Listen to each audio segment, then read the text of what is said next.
How's it going, everyone? I hope you're having a good day. Today we got some pretty crazy stories that I know for a fact that you will enjoy, so sit back, relax, subscribe to the channel if you're new, and let's just simply get into it. Real quick, just so you know, I have a Twitter account. It's on screen. It's at Pugs. For the next couple days, I'm only accepting story submissions on my Twitter account as a way to try and help promote it to 1,000 followers for something pretty cool that's happening kind of soon. Anyways, with that being said, let's get into the story. We're going to call the subscriber who submitted this Liam.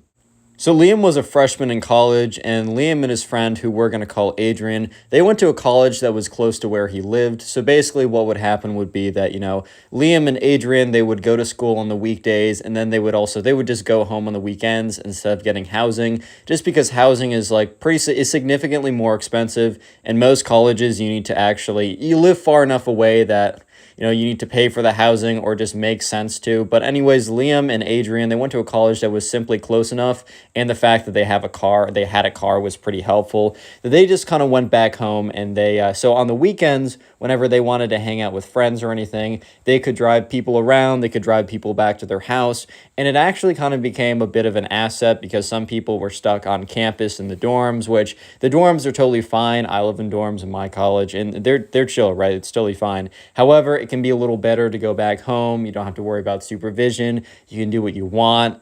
Look, a house is going to be nicer than a dorm 8 out of 10 times, I would say. Sometimes dorms can be pretty nice, or, you know how that goes. But anyways, one of these nights, right, Brian was invited over by his friend Adrian because his friend's dad was out. Adrian's parents were divorced, so his mom lived in another state, and he went to go see her every couple weeks. But he mostly lived with his dad because his dad lived really close to the college that Adrian was going to. And Adrian's dad was going to be out for the weekend, so, Adrian decided to invite Brian and a few other friends over to his house. So Brian got over there, he drove in his car, he hopped in, and Brian walked up to the front door, rang the doorbell, and was greeted by Adrian and some other people. Half the people in the party, Brian kind of recognized. The other half he didn't know as well, but they were either friends in the neighborhood of Adrian, or they went to the school that both of them went to. So either way, it was a good atmosphere.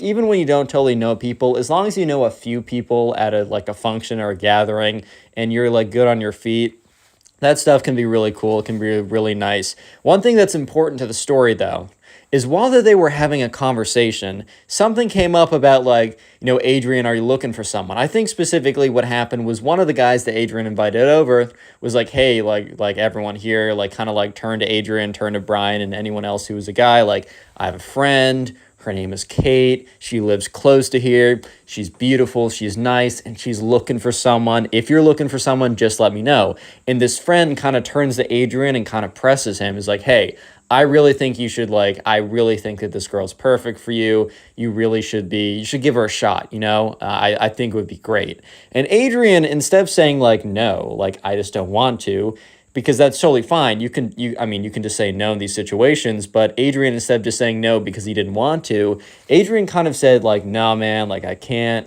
I already got a thing going, thanks anyways. And Brian, who's friends with Adrian and is pretty close, had no idea that that was a thing.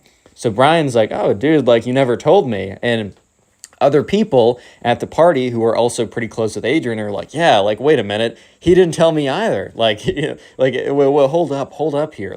Are we, you're not the only one who doesn't know. And, Adrian's like, all right, guys, you're all my close friends, right? But this one, I got to keep it a secret for a little bit longer. So Brian, the subscriber, is like, dude, you can't be doing that. That's crazy. Look, we're close. What could really be the worst that happens? And Adrian's like, guys, chill out for a second. You're going to know. That's totally fine. Just cool it for a second. Don't, chill out. I'm just not going to tell you. And Brian, the subscriber, was like, all right, whatever. That's fine. Brian thought it was a little weird in his head. Why is my friend Adrian being so weird about this? Why is he being so defensive? What's the worst? Maybe Adrian was insecure about, the person he was dating and he didn't want his friends to know. But the thing is, Brian knew that, Adrian was, a cool guy who just would never do that. He wouldn't really care. He would always be fine with that. That just didn't seem like something in his character. So Brian was really weirded out, but he didn't think anything. He didn't think much of it. So skip forward to the end of the night. Everyone else was leaving. However, Adrian said like, hey, Brian, you're allowed to stay on my couch. For some reason, I don't know exactly why, Brian couldn't, like, he couldn't be in the dorms, but he didn't sleep in the dorms. And for some reason, his house he couldn't sleep in it. I don't know exactly why. Or maybe he just wanted to, like, chill with Adrian. Who knows? But for whatever reason, Brian is sleeping on Adrian's couch. And everyone's left at this point. Adrian went upstairs, and, it's 2 in the morning. So Brian's been asleep for about a couple hours now, and he's awoken by, a sound of footsteps. And at this point, right, it's 2 pairs of footsteps. So Brian's really starting to freak out a little bit. Because at this point, he's thinking, okay, like, I'm really the only one. Like, it's really just Adrian and I in the house. I know Adrian's dad is gone for the weekend. That's the reason why Adrian was able to have so many people over. Normally, Adrian's dad was, like, cool with, like, 1 or 2 people coming over and, like, hanging out in the basement of their house. But Adrian's dad, like, in no way would ever be okay with, like, 8, 9, 10 people or whatever coming over. That was the main reason that he was able to have so many people there that day. Because, like, there was no way that would have normally happened. But, sure enough, like, Brian's sitting there. He's on the couch. He's just kind of feeling kind of weird because there's these noises. He doesn't know why, and he's just weirded out by it all. So he kind of gets up, and the noises are of 2 footsteps are walking towards the kitchen.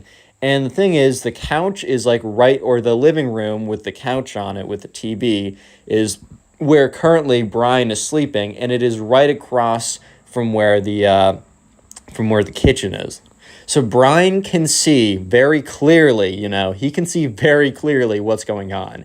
And so Brian sees Adrian and this woman, right? This woman. And he's like, so in Brian's head, he's chilled out, he's relaxed. He's like, oh, okay. So, like, this must be the secret, like, girlfriend that, like, Adrian's with. I don't know why he didn't want to tell me who she was. But whatever, right? So Brian tries to, like, go back to sleep. He kind of closes his eyes. He hears them talking a little bit. What probably happened was either Adrian or, this mysterious girlfriend, who I'll reveal in just a second, probably got thirsty, wanted to get some water. You know how the situations go, right? At this point, right, Brian is kind of just like, you know what? Screw it. I want to know who this girlfriend is. I'm going to walk into the kitchen and pretend that I don't know what's going on. Like, I'm just going to pretend that, oh, I didn't know someone was down here. I just wanted to get some water myself. So Brian gets off the couch and he, like, walks over to the kitchen. He's pretending to do so, like, nonchalantly, not trying to sneak up or anything, because he wants it to seem like he doesn't really know. So Brian walks into the kitchen. He's like, oh, Adrian, didn't see you here. I was just coming to get some water. And that's when Brian turns and looks. And he gets it, because, like, before it was way too dark for Brian to really see who was standing there. But that's when Brian got a good look at who Adrian was with. And it completely blew his mind. Like, he was like, wait a minute, I think I have eye problems. Real quick, if you made it this far into the video, comment teacher down below. That'll be the secret word of the day. I'll try and heart a bunch of comments of people saying teacher. And also, if you want to support the channel, the best way you can do that is just by sitting down and watching more of these videos. If you sit down and watch a bunch of videos in a row, you can do that. I have playlists on my channel for story times and also specific stories. Let me know in the comment section how you're doing that, like how many videos you watched, what you're doing while watching my videos, as I really do appreciate it. And just so you know, for the people who want to listen on the go, all these episodes are on Spotify. In fact, basically every day you will get the videos on Spotify 1 to 2 hours early. So even if you're not a huge Spotify listener, there's an incentive. It's the first link in the description. Please rate 5 stars and follow if you can.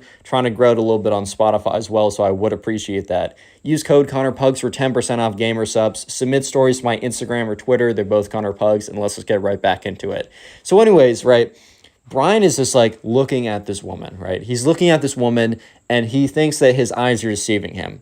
But his eyes are definitely not deceiving him. And after a second, he knows for a fact that, who he's seeing in front of him is exactly who is truly in front of him, right? Like, who he sees in front of him is exactly who he thinks it is. It was his teacher, Miss Davenport. Both Adrian and him went to the same college, and they only had one class together. It was an English class. And they had a teacher who was on the younger side. Miss Davenport was probably like 28, 29. So on the younger side of teachers, because you get professors that are 70, 80 years old. She definitely wasn't like a college student, but she was, one of the younger teachers there. And Brian always thought that, like, Adrian and, Miss Davenport got along really well. But yeah, Brian didn't realize that by get along really well meant get along really well with like huge quotation marks.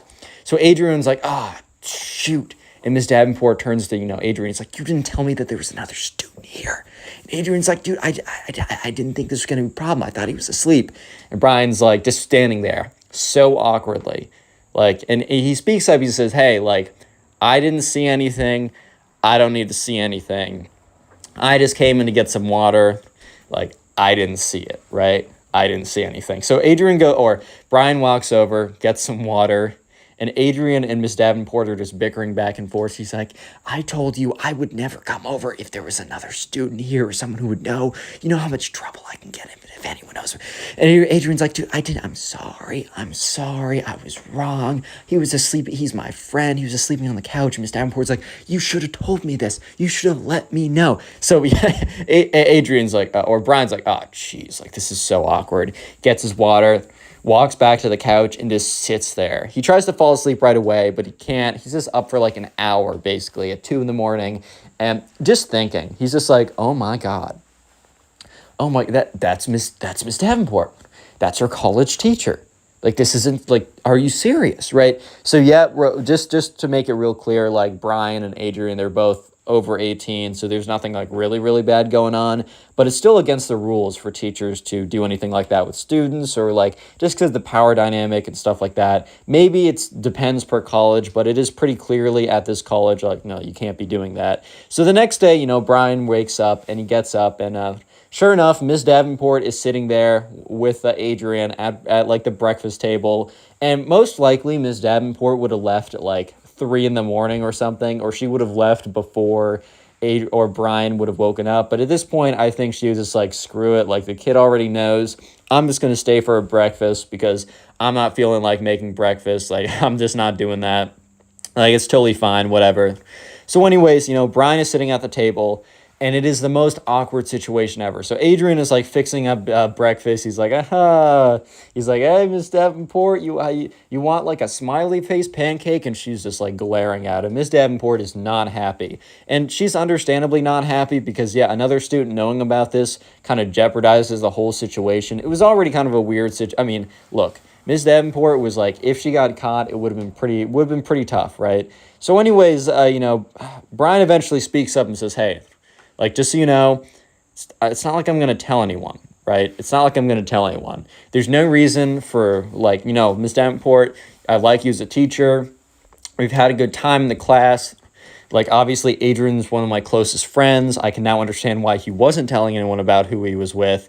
But just so you know, like, there's no reason for me to like, turn you in. And Miss Davenport's like, I'm really glad you're saying that. You know how much trouble I'd get in. Like, I really don't think we're doing that much wrong. Sure, we have this power dynamic. And, like, yeah, I'm a teacher. He's a student. So that's always a little weird. But it's mostly just a rule at the school that I just can't be doing that. So, Brian's like, okay, whatever. I don't really care. Just, like, I'm not going to bring it up to anybody. I know how that stuff spreads. I just want to let you know that I'm cool. I'm not going to do anything like that, and you're fine. So Adrian, like, turns to Miss Davenport. It's like, it's what I've been saying. It's what I've been saying. He's cool. Miss Davenport's like, well, what if he wasn't? What, you don't always know your friends like that. Like, I'm glad that he's like this, but the next time this happens, Adrian's like, the next time it's not going to happen, Miss Davenport, we're good. Skip ahead to the rest of the school year. They had about a couple months left of class because this happened like February or something. And surprisingly, Brian saw a pretty good increase in his grade. Brian was a pretty solid B student in that class, and then all of a sudden, he left the semester with an A-. He was getting good marks on his grades and stuff, and while it wasn't an explicit bribe, Brian was definitely like, well, I'm going to take it. Like, I mean, there's no proof it's a bribe. Yeah, maybe I get in trouble if someone here's the thing. I'm going to plead ignorance, and I'm going to keep getting my good grades. So we're going to skip over to the second story. Yes, there are two stories that are very similar to each other that basically are the same title. And this time, let's call the subscriber who submitted the story Liam. So Liam was at the mall, and he was with his friends. And Liam had graduated high school by this time. In fact, Liam was getting close to about midway through his college. Like, he was done with his sophomore year. This was summertime. He was back in his hometown. So he was significantly older. I mean, older than he was in high school, obviously. And anyways, Liam was at the mall, and he was just in one of these stores, and he hears something say, "Liam, is that you?" And he turns around, and it's Miss Davenport. Remember, these are totally different teachers. I just use the name Miss Davenport because this is what I do, right? So Liam's like, "Oh, Miss Davenport, like, oh my God, like I haven't seen you in forever." So for context, Liam was when he was a freshman, he had Miss Davenport for history. She was his history teacher. Liam was always a pretty good student. Like, Miss Davenport and him like got along, but they were never like super close. Like she was just like his teacher, whatever. And, Miss Davenport goes up to him and is like, "Liam, like, it's been so long. Like, you got to tell me, how's college? How's your life going? Like, I want to hear all about it." And Liam was like, "All right, yeah, of course. Like, college has been great. Met some really good guys. Like, I joined this fraternity. Like, life's really good. Like, next summer, like, I think I'm going to get this internship. Like, it's really looking good right now. Like, for this summer, I'm honestly just chilling. I'm seeing my friends. Like, I'm just happy about how things are going." And Miss Davenport's like, "That's so awesome. Like, I gotta go, but do you want to go out for like, I don't know, want to go out for like dinner or something just so we can catch up?" And Liam's like, yeah, sure. That's cool. Like, I'd love to do that, right? And so Miss Davenport's like, "All right, let me just get your number." So Liam gives her number, and that's that. And the thing is, right, Liam doesn't really think of this as like a date because he's like, "Oh, I'm just catching up with my teacher, like whatever, that's totally cool." However, Miss Davenport saw it a little bit differently. So sure enough, right, he gets a text later that day from Miss Davenport being like, "Hey, what days work this week?" And Liam's like, I don't have a ton of plans. I'm kind of open. Like, I mean, how about tonight?" And Miss Davenport's like, "Then it's a date." So Liam kind of looks at that text for a second. It's kind of like, did she mean what she said there? Because, like, dude, like, when you say, it's a date, I've used that phrase before when it's not been a date, right? I don't go on a lot of dates, man. I'm working on it. But, yeah, I've used, like, then it's a date and not meant it's, like, a date. However, like, it's a little different when it's, a guy and a girl, or, if you're into, like, same sex or whatever. If it's, like, someone that you're attracted to, and you're saying it's a date and you're going out, right?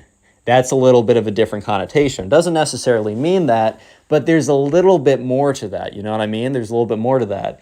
And Liam was kind of picking up that maybe there was something more to this. However, he's like, "Oh, whatever. Like, I had her as like a teacher, like whatever, a long time ago." She's like, okay, so when Liam was in high school, this was probably one of the youngest teachers there. Like, she was like in her early 20s. So she was like in her late 20s, maybe early 30s now. But, there was still a big enough, like, I don't know. Liam was just like, there's no way, right? She's just my teacher. So anyways, Liam gets there, he drives over to the restaurant, pulls up, and, he pulls up at the same time as Miss Davenport. And Miss Davenport walks over and she's like, "Oh, Liam, like, I'm so excited, I'm so happy to see you here." And so anyways, he's like, "Yeah, this place is really great. I love to go here." And she's like, "Oh man, I love this too. Like, me and my ex-boyfriend used to go here all the time." And Liam's like, "Oh, ex-boyfriend?" She's like, "Yeah, we kind of just broke up recently. It's unfortunate, but yeah, it's tough, but that just happens in life, man." And Liam's like, "Yeah, okay, I'm sorry to hear that. Like, that really sucks. Like, are you seeing anyone else now?" And Liam was low-key kind of just testing the water. And she was like, "No, of course not. Like, yeah, of course not." And that's when Liam was kind of picking up, like, okay, she just said it's a date. She also was just like, "Of course not," because the way that Ms. Davenport said, "Of course not," it kind of implied like, of course it's not a date, because if it was a date, if I was dating someone else, then why would I be here? Anyways, though, Liam ignores it. He's like, "Whatever, I love this restaurant. Ms. Davenport was cool. Like, I don't know, I have nothing else to do tonight. I'm going to ignore these red flags and just keep going with it." And so anyways, they walk inside. They sit down. They order something. And Liam and Ms. Davenport have like a great conversation. Liam's having a ton of fun asking like, "Oh, what's happening at the school?" Ms. Davenport, since now that, he's no longer a student, is telling him all like the details, telling him all like the secrets or whatever. Like, oh my God, like all kind of like all the gossip that's been going around the office. so they had a principal change his Liam's sophomore year. Liam asked, like, never knew, like, why. He thought it was just like the principal wanted to do different things. Apparently the principal was having an affair, so that was like crazy story. Liam was like, oh my God, this is insane. And towards the end of the night, right, Miss Davenport is like, you know what, Liam, this was such a great night. Would you like to have another one of these? And Liam, at this point, Liam admitted to me over DMs that he was a little dense here, but he still didn't totally realize what this was. Liam was really thinking like, oh, like, shoot, sure, like, whatever, that's cool. Like, I'm cool with that. Like, yeah, this was fun. And in Liam's head, he was just thinking like, oh, whatever. Like, this was a fun night with a friend. It's cool. So, Miss Davenport, is like, all right, I guess I'll see you. And he's like, yeah, I'm free tomorrow night. She's like, sure. Then it's a date. And now she says it like in person. And Liam is starting to realize more and more that when she says it's a date, she means it's a date. Because she kind of gives him a little bit of a wink, kind of gives him a bit of a smile. And in the back of Liam's head, he's like, all right, dude, like, let's maybe plant some seeds here that we're just like chilling as friends. So Liam's like, yeah, okay. He gets in his car, he drives back home. So he's on his bed, he's just like on his couch. He's throwing up like Hulu or Netflix or something. He's just kind of chilling for the rest of the night. And he gets a text from his phone, and it's from Miss Davenport. And she's like, hey, like, I know that, our date's tomorrow night, but I just want to let you know that, like, here's my address. And Miss Davenport drops her address.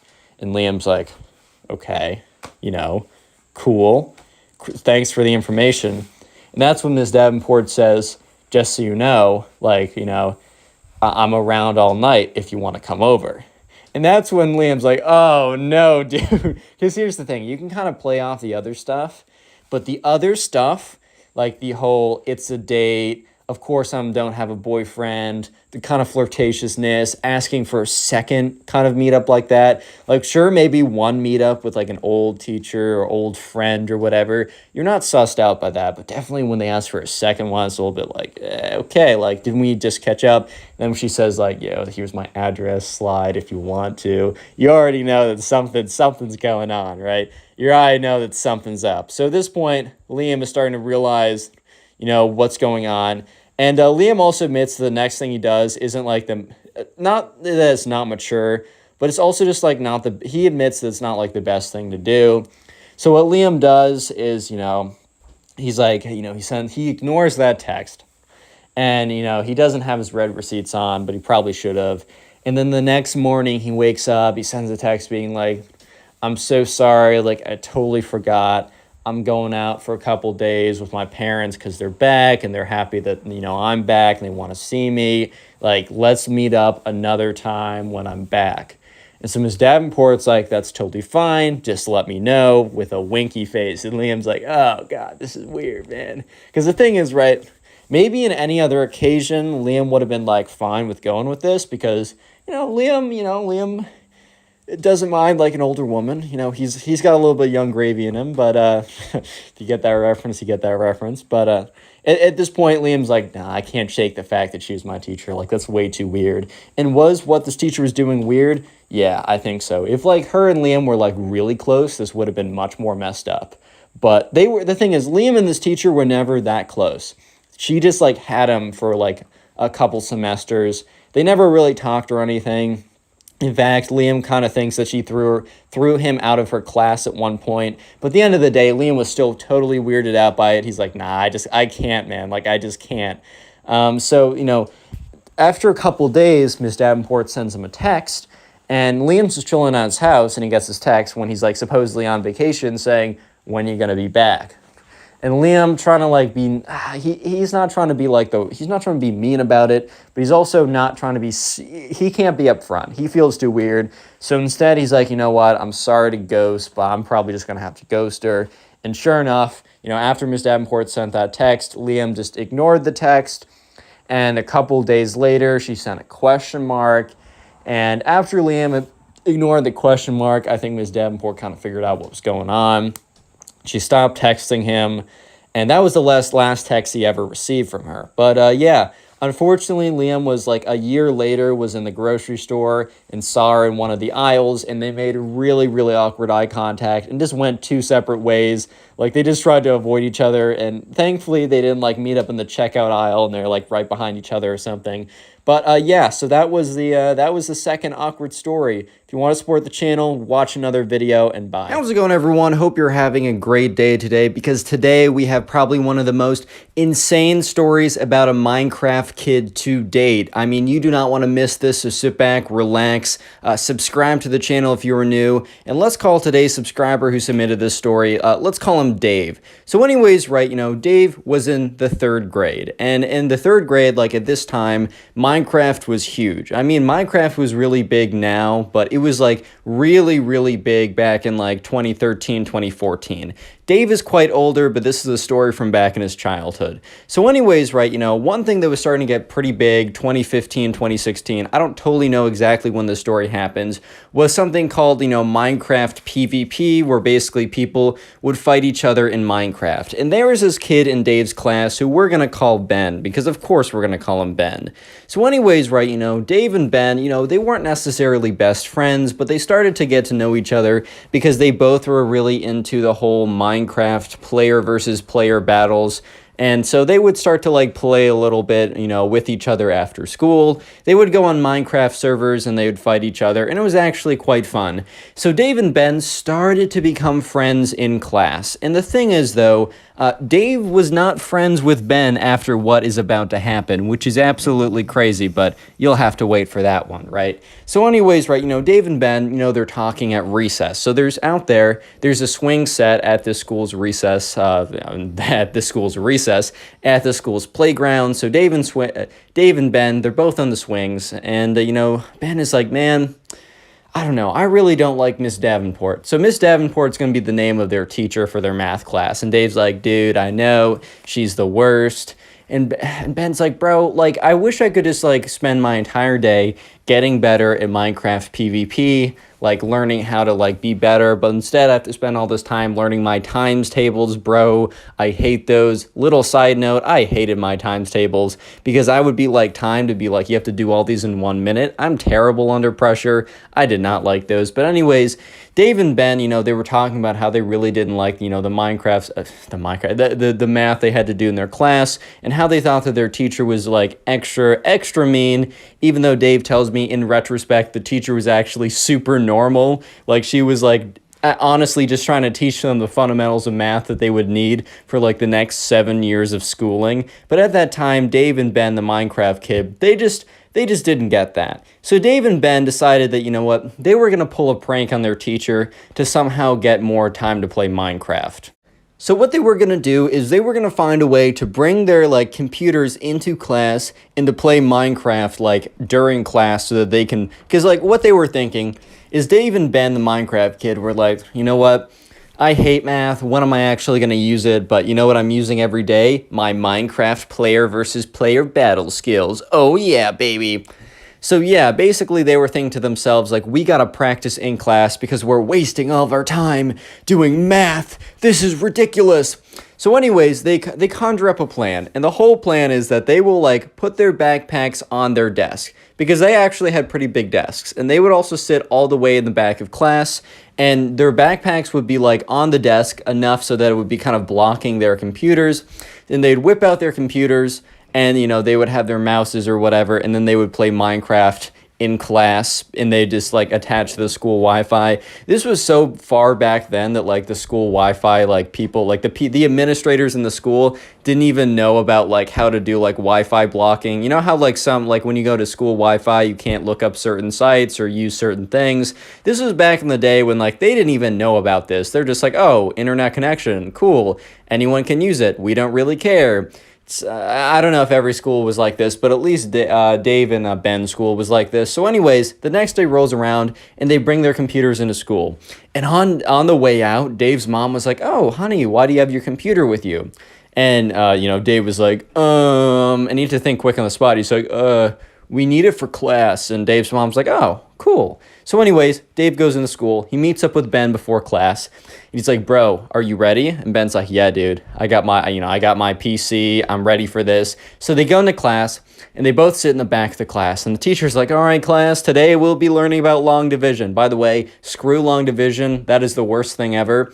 But anyways, right, so Dave and Ben, they're sitting in the back of class. They pull out their backpacks and they put them on their desk. And the teacher kind of looks over and doesn't think anything of it. She's like, weird. But if you want to have less desk space, then be my guest, bro. Like, that's not on me, that's on you, so whatever. And then Dave and Ben, they pull out their computers and then they pull out their mice and they barely have enough room to fit everything on there, but barely is still it. They still have enough room, even if it's barely enough room. So anyways, right, they get their laptops out, they connect to the Wi-Fi.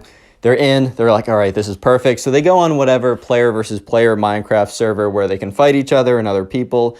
I don't know if it was Hypixel back in the day. I don't know if it was like a Bad Lion or whatever. I don't even know. I don't know the history that well. But they go on their server, right? And the thing about like Minecraft PvP, if you don't know, when you fight someone in Minecraft, you normally have like a sword. Normally, you can have like bow, rod, lava bucket. You can have a lot of stuff. But normally it's sword fighting, and for sword fighting, you need to click. And neither of these kids had auto clickers or anything like this. So they wanted to swing their sword, they needed to click. And the thing is, right, they didn't have some kind of like ghost mouse that makes no sounds when you click it, which I don't know even if that's a thing, because like, why would you want that? Except for this very specific situation, which doesn't come up often. Well, actually, I don't know, man. I mean, I'm not typically in class pretending to be like hiding behind like a backpack, secretly playing Minecraft, ignoring my math schools or my like math class or whatever. That doesn't normally happen. But anyways, right? So the thing is, for them to play, they need to be clicking. And remember, this class isn't super loud and rowdy, and no one else is on their computers, and no one else is clicking a mouse. So they don't even really think of this. They're just like, Dave and Ben are just so excited to the fact that they're able to play Minecraft during their math class that they legitimately just they get on the server and they go, actually, I have a mouse with me right now. They just start like going crazy, and they're clicking away and they're fighting people, and they're doing pretty well, right? So Dave is super focused right now. He's playing this kid who's actually pretty good, and they're really close. They're basically have the same number of hits, and he hears Ben whisper, Dave, Dave, Dave, Dave, and Dave's like, Ben, stop, I'm in the middle of a fight. And that's when the teacher says, then he hears his name again, but he hears Dave, and sure enough, it is Miss Davenport. And he looks up, and he immediately closes his computer. At this point, like, Ben is like, oh my God. And Dave is like, hi, Miss Davenport. How's it going, Miss Davenport? How's it going there? Haha, what's good? Miss Davenport, and sure enough, like, Miss Davenport's like, you two, you're coming with me. And they pack their bags, and they walk up to the principal's office, and they get in trouble because you're not supposed to be doing that in class. And, and the principal, ends up calling their parents. When Dave gets back, Dave's mom's like, you were playing Minecraft. You were playing, like, video games. I don't know if she knew if it was Minecraft exactly. So, you were playing video games in class. You're supposed to be paying attention. Like, this is foundational material for the rest of your academic career. Like, you're going to be in college and college math class, and you're going to be thinking back, why didn't I pay attention to that long division? Bro, I've never done long division. Like, since fourth grade, bro. Just a little tip. I mean, learn it because you need to pass, but I've never used that stuff again. Oh, my God. Anyways, though, Dave is not happy. And, Ben is also not happy. So the next day, while they did get in trouble, they still had their recess privileges. So they went out back to the swing set. And Ben was like, dude, Miss Davenport is the worst. And Dave's like, bro, 100%. She is the worst. Even though, like, in retrospect, Dave tells me that Miss Davenport was literally just doing her job and that Dave back then and Ben, his friend, were just a bunch of dumb kids. But anyways, at the time, Dave and Ben were like, bro, she is the worst. We need to actually get back at her for what she did to us. And Dave's like, bro, what were you thinking? And Ben's like, you know what? Last night, I was just so angry that I was sitting there and I was just trying to come up with something. I was trying to come up with an epic prank that would truly get her. So Dave and Ben end up doing something which you guys will hear in just a little bit. That is something that I have to do a little bit of a disclaimer. Do not do this. I have personally never done it, and I actually don't know anyone who's done this. And it's also pretty illegal, and it's a jerk move, and you should never do something like this. That's just my disclaimer coming from me, so I can freely tell the rest of the story. So anyways, on the swing set, Dave and Ben, since they live close to each other and they're allowed to kind of roam around, Ben's like, dude, I figured out exactly where Miss Davenport lives last night. And Dave's like, bro, what? And Ben's like, dude, Miss Davenport, she lives really close to us. Like, she lives like 5 minutes away. And Dave's like, bro, okay, what do you want me to do with this information? And Ben's like, dude, my mom just bought eggs. And she probably, so much stuff goes in her fridge, she won't notice if she loses some eggs, right? And Ben's like, or Dave's like, bro, Ben, I don't understand what you're trying to say. And that's when Ben says, you and me, tonight, we're going to go egg her house for what she did to us. Real quick, if you made it this far into the video, comment door down below. That's for the OGs of this channel. If you don't get it, that's all good. But if you've been around for a while, that probably brought you back. But anyways, if you made it this far into the video, comment door down below, D-O-O-R, or the thing that, like, you know, you enter a house with or a building with. I just want to see how many people make this far into the video. And also, if you want to support the channel, literally binge watch these videos, like sit down and watch a bunch of story videos in a row. It really helps me out more than you can ever imagine. And let me know in the comment section what you are doing while binge watching these videos. Are you playing video games? Are you doing some artwork? Are you going to sleep? Whatever you're doing, let me know. I'll heart it. And I'll even sometimes throw up your comments on screen. So here are some people. Here's a little bit of a shout out to these people. If you want a bit of a shout out in a future video, just comment how you're supporting the channel. And yeah, let's get back to it. So anyways, right, at this point, Dave and Ben, you know, they kind of commit to, you know, doing the thing that they're going to do.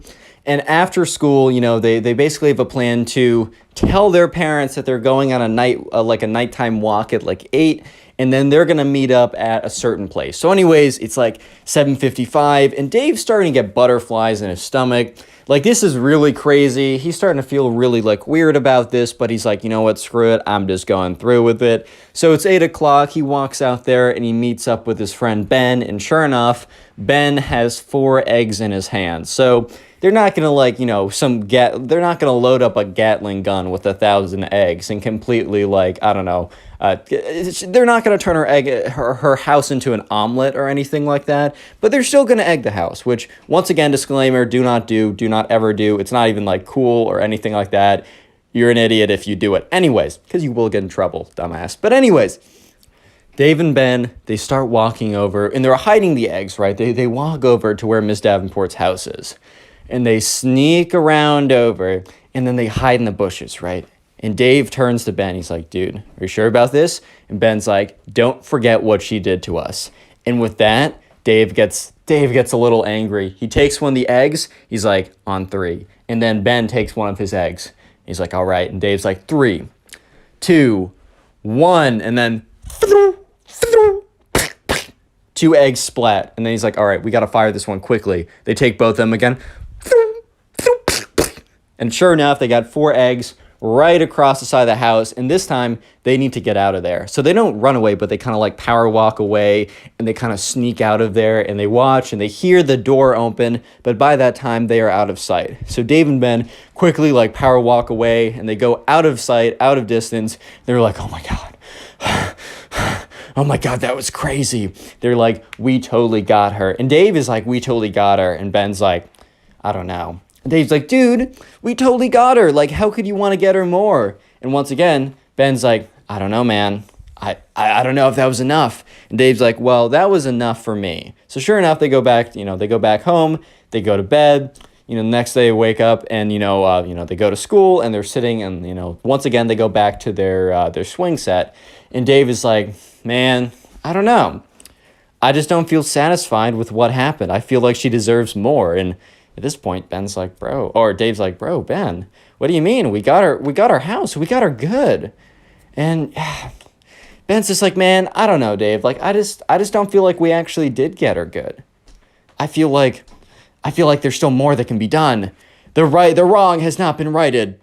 And Dave's like, bro, chill out. The wrong has definitely been righted, which, by the way, 2 wrongs do not equal a right, bro, but anyways, right? So sure enough, they go back to class, and they're sitting there, and, Miss Davenport calls on Ben. Ben doesn't know the answer, and doesn't embarrass him in front of the whole class. But, bro, when you get called on and you very clearly are not trying to have your hand raised because you're not trying to get called on, and the teacher calls on you in class, and everyone looks, and you turn around, and you're like, I have no idea what you're talking about, that's embarrassing. But apparently that was just that was the last straw for Ben. And as so their school is out, or not school is out, but school is out for the day. They're waiting in line to be picked up by their parents. And Ben walks up to Dave and is like, bro, I'm getting revenge on Miss Davenport for embarrassing me today. And, Dave's like, bro, what are you talking about? And Ben's like, dude, she's been crazy recently. And what we did was just it was a little drop in the bucket. It really means nothing. But I'm going to get her tomorrow. And I'm going to use my Minecraft skills to get her back. I'm going to put my training to good use. And Dave looked at him and had literally no idea what he was going to do. So he's like, okay, man, cool. So anyways, the next day rolls around. And once again, before class, they're at recess and they're sitting on the swings. Dave and Ben always sit on the swings together. No one else really uses the swings, so they're kind of it's the place they always go to. And Dave is just talking, and Ben's like, bro, you're going to want to be in class today. And Dave's like, dude, of course I'm going to be in class. What would I do if I skipped it? Sit in the bathroom, dude? What? Because remember, they didn't really have phones then. I mean, phones were a thing, but since they were kids, they didn't really have it. But anyways, Ben goes on, bro, you're going to want to be there. And Dave's like, okay, do you want to tell me? And Ben's like, nope, it's going to be a surprise. But just know that Miss Davenport is not going to want to mess with me or anyone else, including you, after this. And Dave's like, okay, man, cool. So they get to class. And, Dave sits next to Ben. And he looks over. And there's something's weird with Ben's bag. And that's when Dave realizes, those fake plushy Minecraft diamond swords that you can buy online, the little toy things? Yeah, one of those, the handle of that was sticking out of his backpack. And Dave looks at Ben and is whispering yo, dude, why is there a diamond sword in your backpack? And Ben's like, bro, you're gonna see, dude. And Dave's like, okay. What? And Dave's like, bro, just wait. It's gonna be crazy. And Dave's like, all right, man, I'll trust you on this one. So sure enough, right, Ben is kind of just waiting to be called on. And sure enough, Miss Davenport's like, all right, Ben, can you answer this? Because she was going around just asking people. And Ben's like, Miss Davenport, I did not raise my hand. And Miss Davenport's like, well, sometimes I call on people. It's just part of the class. And Ben is stands up. He's like, that is the last time that you disrespect me, ma'am. And he reaches into his backpack and whips out his diamond sword. And Dave is like, oh my God, this guy's gone off the rocker. And he starts swinging it around and Miss Davenport's like, Ben, what is that? Why do you have a little fake plastic sword or whatever? And Ben is like, you don't understand. He starts walking towards her, swinging it. Everyone in the class is dead silent. They're like, bro, this kid's gone insane. Oh my God. But anyways, right, so Ben is walking towards him with the sword. Miss Davenport's like, dude. Or she doesn't. Okay, Miss Davenport, the teacher, the 40-year-old math teacher, does not say dude. But she's like, Ben, put that down immediately, and you're coming with me to the principal's office. And Ben's like, no, you disrespected me and my brethren for too long. And he goes up, and he's like, any last words? And, Miss Davenport's like, Ben, put that thing down immediately. You and I are going to the principal's office. Cut off mid-sentence. Why was she cut off mid-sentence? Well, because at that point, Ben had enough, and he swung with the diamond sword. However, he got too close to her. So when he swung with the diamond sword, he held the diamond sword in his fist so tightly that when he swung, he didn't hit her only with the diamond sword. He accidentally hit her with his fist that was clutching onto the diamond sword so tightly that he basically just square punched her in the face. And at this point, it was such, like, I know he's just a little kid, but just like the shock and the momentum and just somehow he got it just right that he went, whoopah! And Miss Davenport stood there for like a second and then just collapsed on the floor. And everyone, their mouths were just gaping open. They were just like, oh, what? What? Huh? What is going on? What is going on? What? And so, okay, so sure enough, one girl just runs out of the room immediately. And Ben is kind of just standing there, just kind of shocked with what happened. Because, bro, you're not expecting to knock out the teacher with your diamond sword. I don't care how delusional you are. Like, you were just not expecting that to happen. And, you know, Ben's just standing there. He's like, oh, my God. Oh, my God. Oh, my God. Oh, my God. Oh, my God. Oh, my God. What'd I do? What'd I do? Everyone in the class is like, oh, my God. Is she dead? Oh, my God. She was not dead. She's just knocked out. But within, like, 5 minutes, the girl that ran out actually ran out just to go get, like, help from, like, security or whatever. And sure enough, security walks in, and they look at what's happening. They see the kid with the diamond sword, and the teacher slumped over, and the girl points to him and says, that's the kid. Security goes up, grabs Ben, is like, you're coming with us. And the other security officer goes and checks, like, Ms. Davenport's pulse to make sure that she wasn't, like, actually, you know, destroyed by that. And sure enough, she was fine, but, like, she was knocked out. They call an ambulance. Ambulance comes over. Miss Davenport starts coming back too. You know, she's given water, electrolytes, whatever. And Dave is just sitting there like, oh my God. So Ben actually gets up getting expelled from the school. He's not suspended. He's not in trouble. He's expelled from the school. They have like a zero tolerance for anything like that. However, you know, there was some questioning to Ben about like the recent like egging to her house because she did report it to the school. And thankful to Ben did not say anything. Ben kept his mouth shut, said he knew nothing of it, that was ridiculous, and they didn't look any further into it. And Ben and Dave never really spoke that much afterwards because Dave's mom, like, I don't want you hanging out with Ben. He's a bad influence and all that kind of stuff. And to this day, Dave and Ben have not seen each other since. And Dave does not know where Ben is. Ben might be at some other school. Dave thinks that, like, the parents moved because he actually walked over to see, like, if Ben was at his house because he wanted to, like, to see how he was doing. And it was, like, a totally different family in that house when he went over. It was kind of weird, but whatever, right? And yeah, to this day, Dave has no idea what's happening, and it was probably the craziest story of his life. Today, I got a story for you guys that I just know that you'll enjoy, because it is a story of a bully who's been bullying kids for the longest time, and finally, he messes up and bullies a kid in front of a very savage teacher that has a pretty great response and absolutely destroys him. I know you'll enjoy it. Subscribe if you're new. And let's call today's subscriber who submitted this story, let's call him Jake. So anyways, there was a kid in Jake's grade called Ben, and he was known as Ben the Bully. His name wasn't actually Ben, but I just thought of that off the top of my head, and Ben the Bully sounded so smooth off the tongue, I had to go with it. So anyways, right, Ben the Bully had been the bully since kindergarten. They went to a school where it went kindergarten through 8th grade, which is, it was like you were there for the long haul, and they were currently in 7th grade. And Ben had been Ben the Bully since kindergarten. Obviously, he progressively got worse and worse since kindergarten, but he started all the way back, you know, during the toddler era, man. He was a menace for a very long time. So anyways, this all starts on one day when Jake is just walking through the hallway, right? He's got his backpack on, he's walking to his next class, and Ben bumps into him. He's like, watch where you're going, man. And the thing was that Jake was actually actively trying to avoid Ben, but Ben, as if he was some tracking Mohawk missile, kind of aimed into him and slammed into him. It was pretty obvious that it wasn't an accidental bump, but it was a very clear two people going into each other and bumping into each other. So Jake was like, sorry. Like, he didn't say it with a lot of, I don't know. He obviously didn't say it meaningfully because he didn't bump into Ben. Ben just slammed into him and said, watch where you're going. Very typical bully behavior, right? Because it wasn't like Jake and Ben were boys. They hated each other, or at least Jake hated Ben. I don't know, maybe Ben thought that all the people he bullied were secretly his best friends, but let me just give you a little spoiler. That was not the case. But anyways, Ben goes on to say, huh? Say it with some respect.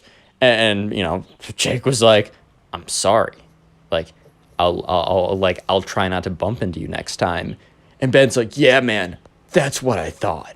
Sure enough, Jake goes over to lunch because he was walking from his class to lunch, and he sits down with his friend. He's like, man, that Ben kid, like, he's been such a pee-pee. He said other words, but YouTube, you know how it is, guys. Since kindergarten, man, he has sucked for the longest time, and he just doesn't get it. We all hate him. He sucks. We don't like him. Like, someone's got to stop him at some point. And the other kids at, Jake's lunch table are like, well, okay, dude, we're halfway through 7th grade now. We got another year, and then we graduate. We go to high school. He's in if he's in the same high school as us, then, maybe he'll grow out of it. Basically, they were saying that, yeah, man, we're not gonna do anything about it. And Jake started to realize that, yeah, there wasn't a lot they could have done about it because the teachers were well aware, and they were like, oh, Ben, stop it. Stop it, Ben. Obviously doing nothing, right? Complete disaster. And sure enough, Jake is walking to his class when he sees Ben picking on the nerdy kid. Okay, look, here's the thing. The nerdy kids, they make the money out of school, ladies, so don't be ignoring them, bro. I mean, those nerdy kids are going to be walking out with those six-figure tech jobs out of college, so all I'm saying is maybe you should be paying them a little more attention. But anyways, right, the nerdy kid, he wore glasses. If you wear glasses, you aren't a nerd. In fact, you look kind of smart if you have the right pair of glasses. For today's sponsor, I'm kidding. No one wants to sponsor my channel for some reason. I don't know. And all the sponsor links are obvious scams. I'm not going to click on it. I'm not an idiot. Anyways, so the nerdy kid, right, who's going to make bread out of college, but he is the nerdy kid, and he had glasses. He fits the stereotype. I don't know how else to say it. Ben went up to him and bumped into him as well. And he's like, watch where you're going. And Jake is watching this go down. And sure enough, right, Ben, is looking at the nerdy kid who says, hey, for disrespecting me, it's an eye for an eye. And the nerdy kid's like, what are you talking about? Like, I'm sorry I bumped into you. And Ben reaches out to the nerdy kid, grabs his glasses, and slams them on the ground. Thankfully, the nerdy kid didn't go completely blind without glasses, but obviously it was a major inconvenience. And he was like, dude, why would you do that? And Ben's like, you just gotta be more respectful next time, man. And he kind of bumps off to the next class. So Jake and Ben, the bully, had a class together. Their class was the last class of the day. And Ben was a big butt the entire time in that class, always. So Jake just like he was just like, man, this guy really sucks. Jake always knew that Ben was kind of a terrible person, but it really was solidified in his mind today that this guy sucks, man. He's the worst. I don't know how else to say it. It just is what it is.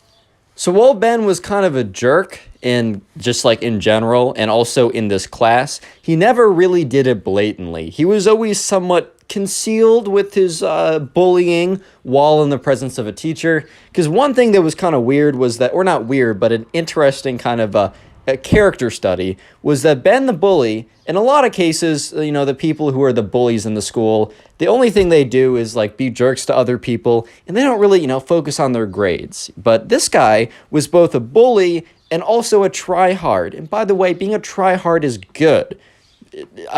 Props to you if you were try-hard, because I've try-harded in the past. I've also not try-harded, and being a try-hard's good. You'll do well. Good things will happen, mostly. And unless you're annoying about it, just be cool and also try hard.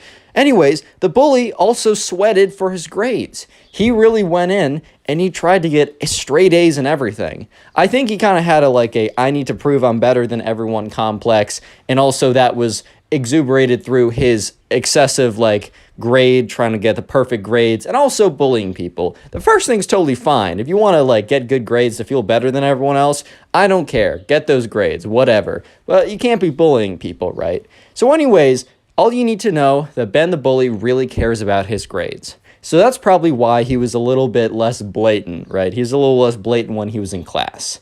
But one day, on this day specifically, he slipped up.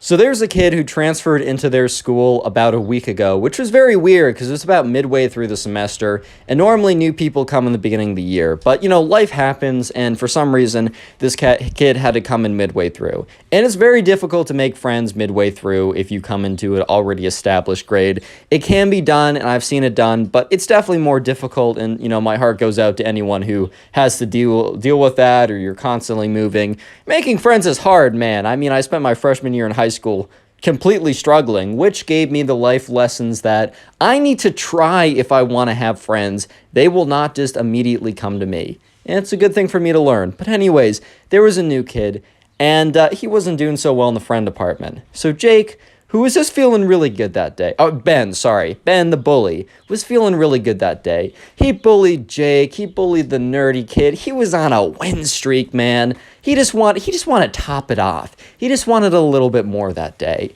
And in class, he was like, you know what, screw it. I'm going to bully this kid. So Ben the bully, Jake is in this class, remember, it's the last class of the day, looks as Ben the bully walks over to the new kid who just came in a week ago, and it's like, hey, buddy, looks like you're struggling in the friend department. That sucks. I don't know. Maybe if you were just, I don't know, more likable, I don't know, you would have more friends or something. This little pro tip from the pros. This is a really snarky comment, something along those lines. But Ben the bully made a mistake here because the teacher overheard this. The teacher turned around and looked at Ben and said, Ben, knock it off. Don't be a jerk. And Ben was kind of taken aback by this, but he must have been on some power high. He must have been like some kind of like neurons unlocked in his brain when he bullied the third person in one day. The power gauntlet is on his fist because he bullied 3 people. He got all 3 infinity stones. I don't know. For some reason, he was on something, is what I'm trying to say. Because he looks at the teacher and responds very calmly after being a little shocked that the teacher talked back to him and said, or what? And the teacher said, or I'll send you to the principal's office.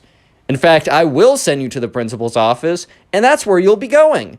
And everyone kind of turns their head because Ben, while being a notorious bully and a pretty blatant jerk, never really broke the rules in class, and in fact, rarely ever made it to the principal's office. It only happened earlier in the year, or not earlier in the year, but when he was like 3rd grade, 4th grade, but then he learned how to game the system. He learned how to go right up to the edge of being a bully, but not really getting in trouble. And that's a lot. In all these cases I told you about, he would always have a way to weasel his way out of it, but not this time.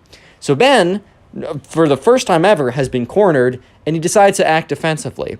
And once again, Ben says, well, what are you going to do? Drag me there? Because I'm not going to walk to the principal's office.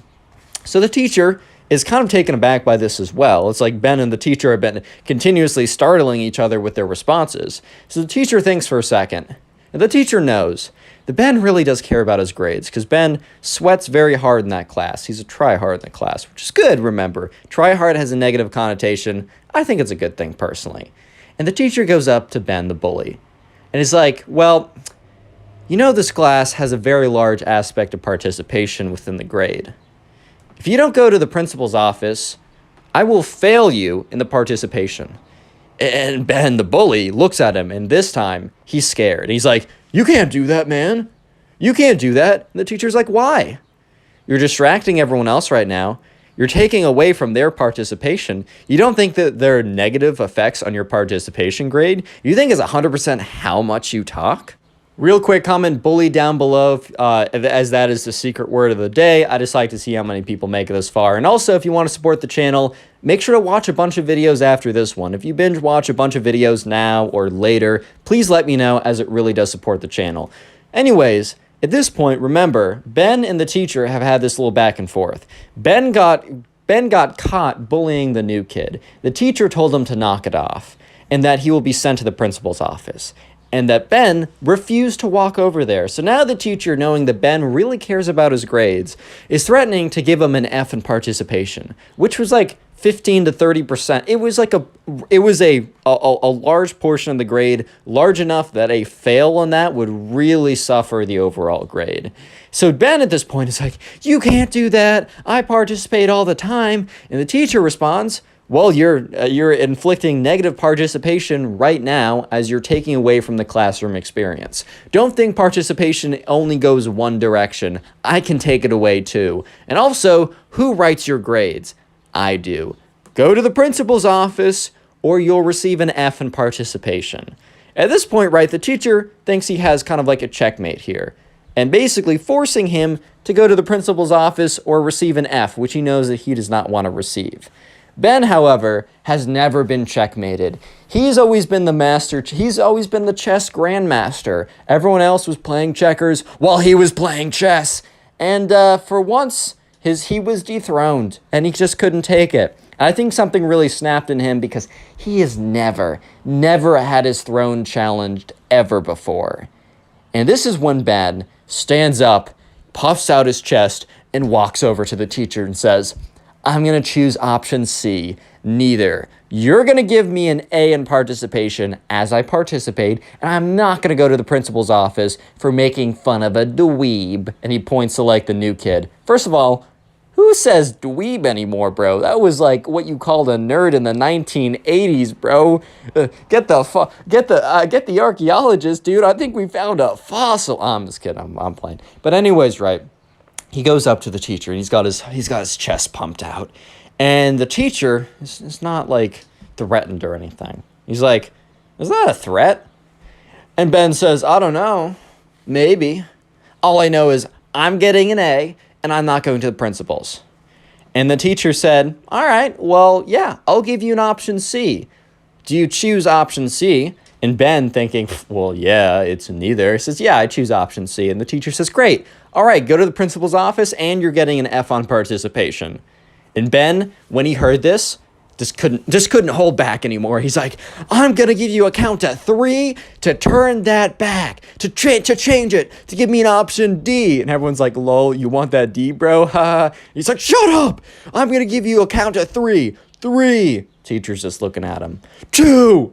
Teacher's just looking at him, a little smirk. 1. And Ben said, don't think I didn't warn you. And he raises his fist. He's about to punch the teacher, everyone thinks. He goes in and he swings, but the teacher simply just steps to the side. Ben runs straight into the back of the wall, head and fist collides with, like, the whiteboard. The whiteboard actually cracks a little bit because Ben's a pretty big guy who just slams into it, and he literally collapses to the floor.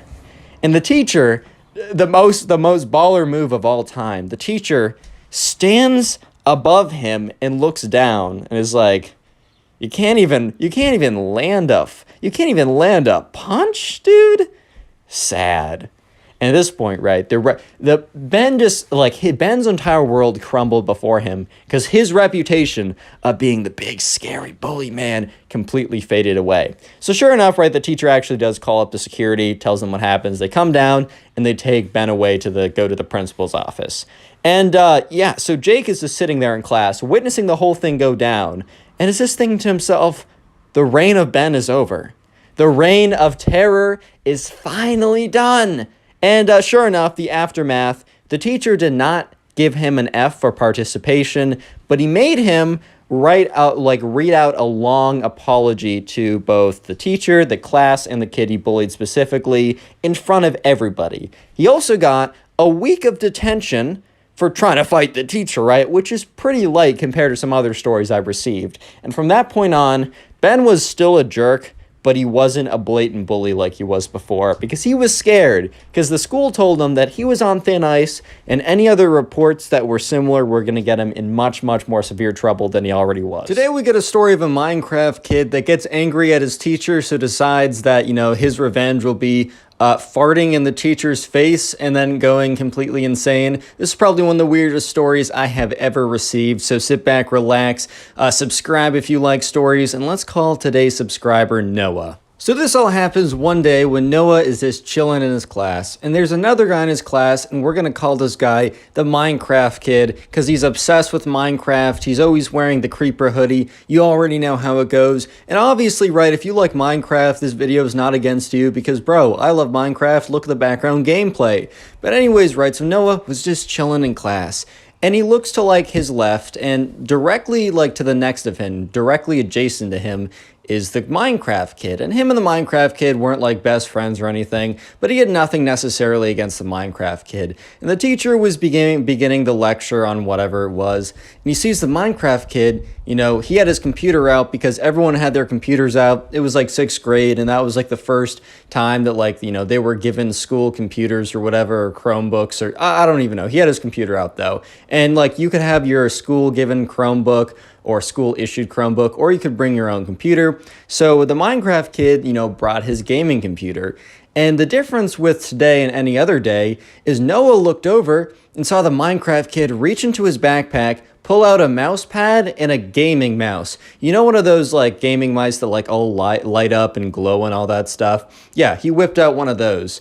And at first Noah's like, oh, he just wants to use a mouse instead of the trackpad. Like, that's totally understandable. Trackpad sucks. I 100% agree.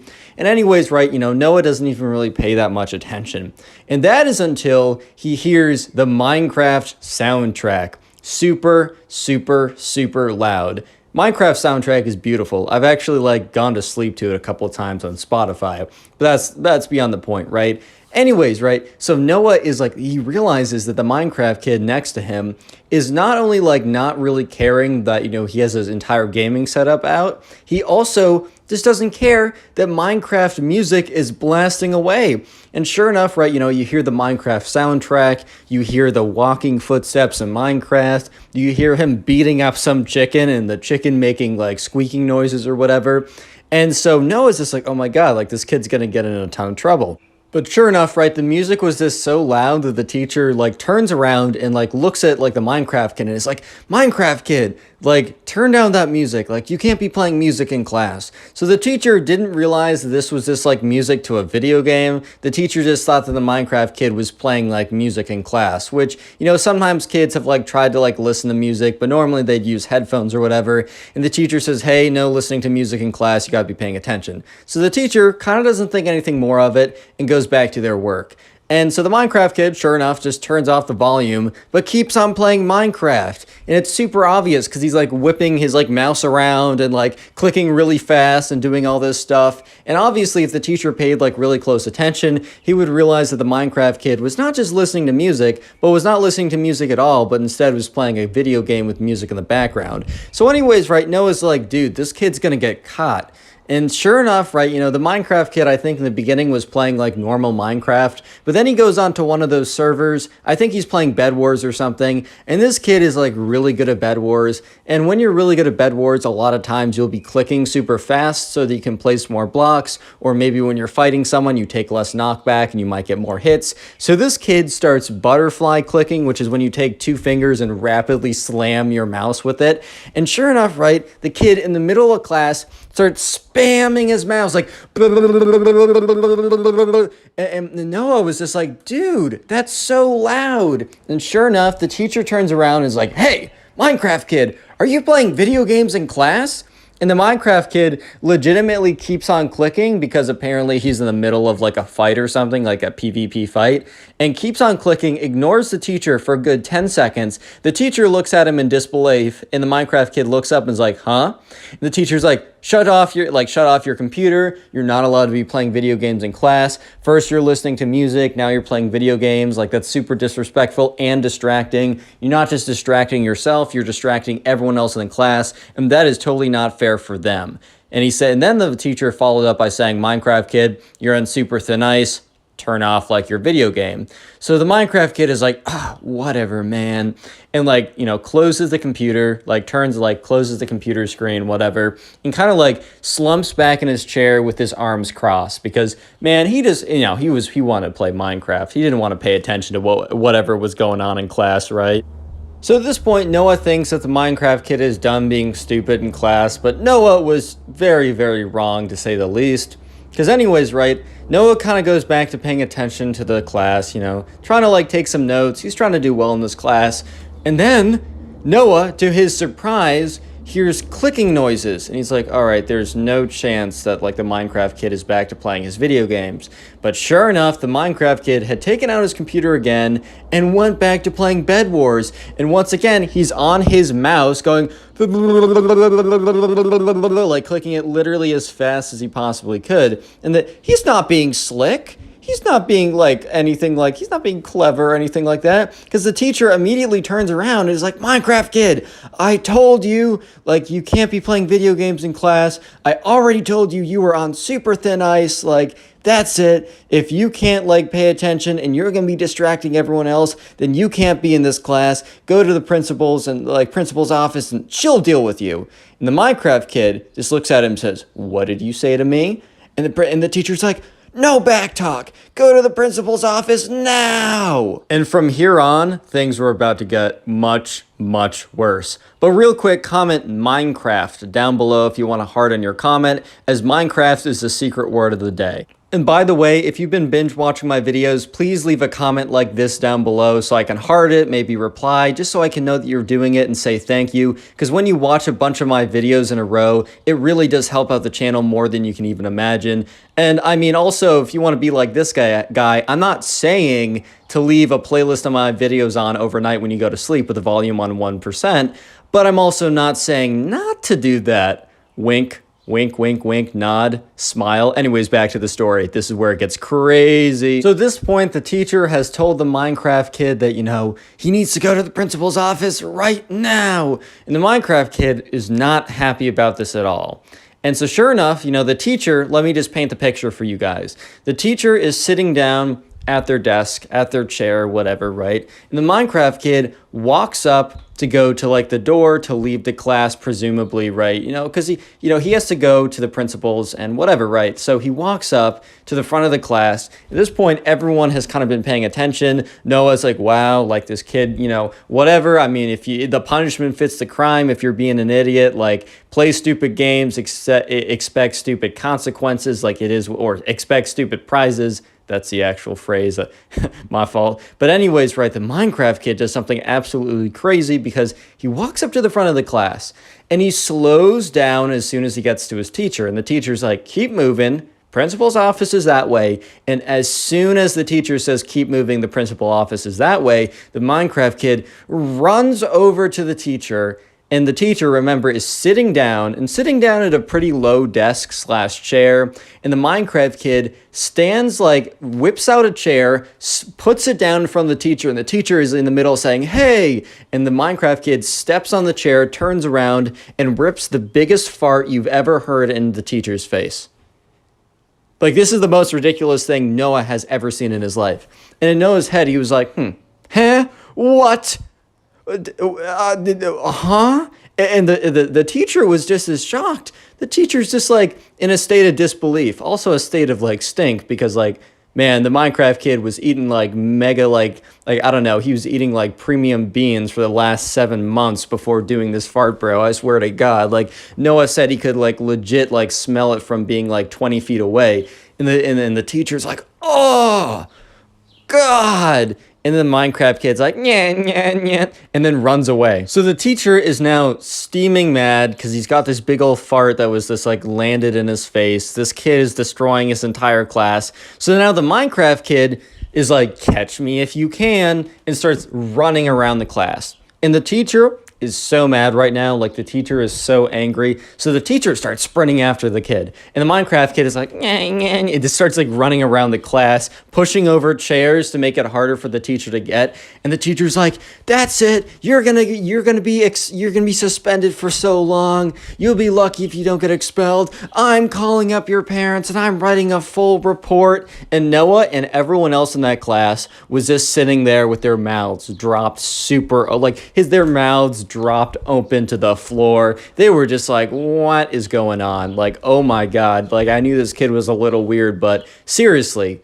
what is going on right now? And so the Minecraft kid is sprinting around the class, kind of doing like, so, you know, like in football where you kind of like psych them out and then you go the other way. And the teacher is kind of lumbering around like, every second that you're running, everything that you're pushing over, every like millisecond that you're not like obeying me and going to the principal's office, your punishment is increasing by 100%, which really doesn't make a lot of sense because there's a cap. Like you can't really punish someone beyond expelling them. So what's like 300,000% beyond expelled? I don't really know. You tell me. So anyways, right, the Minecraft kid's like, yeah, yeah, and then eventually, right, the Minecraft kid accidentally like trips on something. The Minecraft kid falls, and at this point, the teacher has made up enough ground to grab the Minecraft kid by the hood of by like the scruff of his creeper hoodie, and it's like, you are coming with me. And the entire class is so silent, as this is the most ridiculous thing they have ever seen in their life. And Noah is just like, oh my God, do I have a story to tell my mom? So anyways, the Minecraft kid is being dragged out by his creeper hoodie, and all four legs are flailing. He's like, no, no, no. And then like the teacher goes out the door, slams it shut.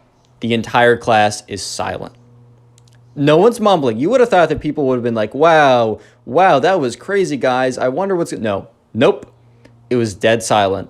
Nobody uttered a word. And because of this silence, they were able to hear very clearly the teacher yell, hey, get back here.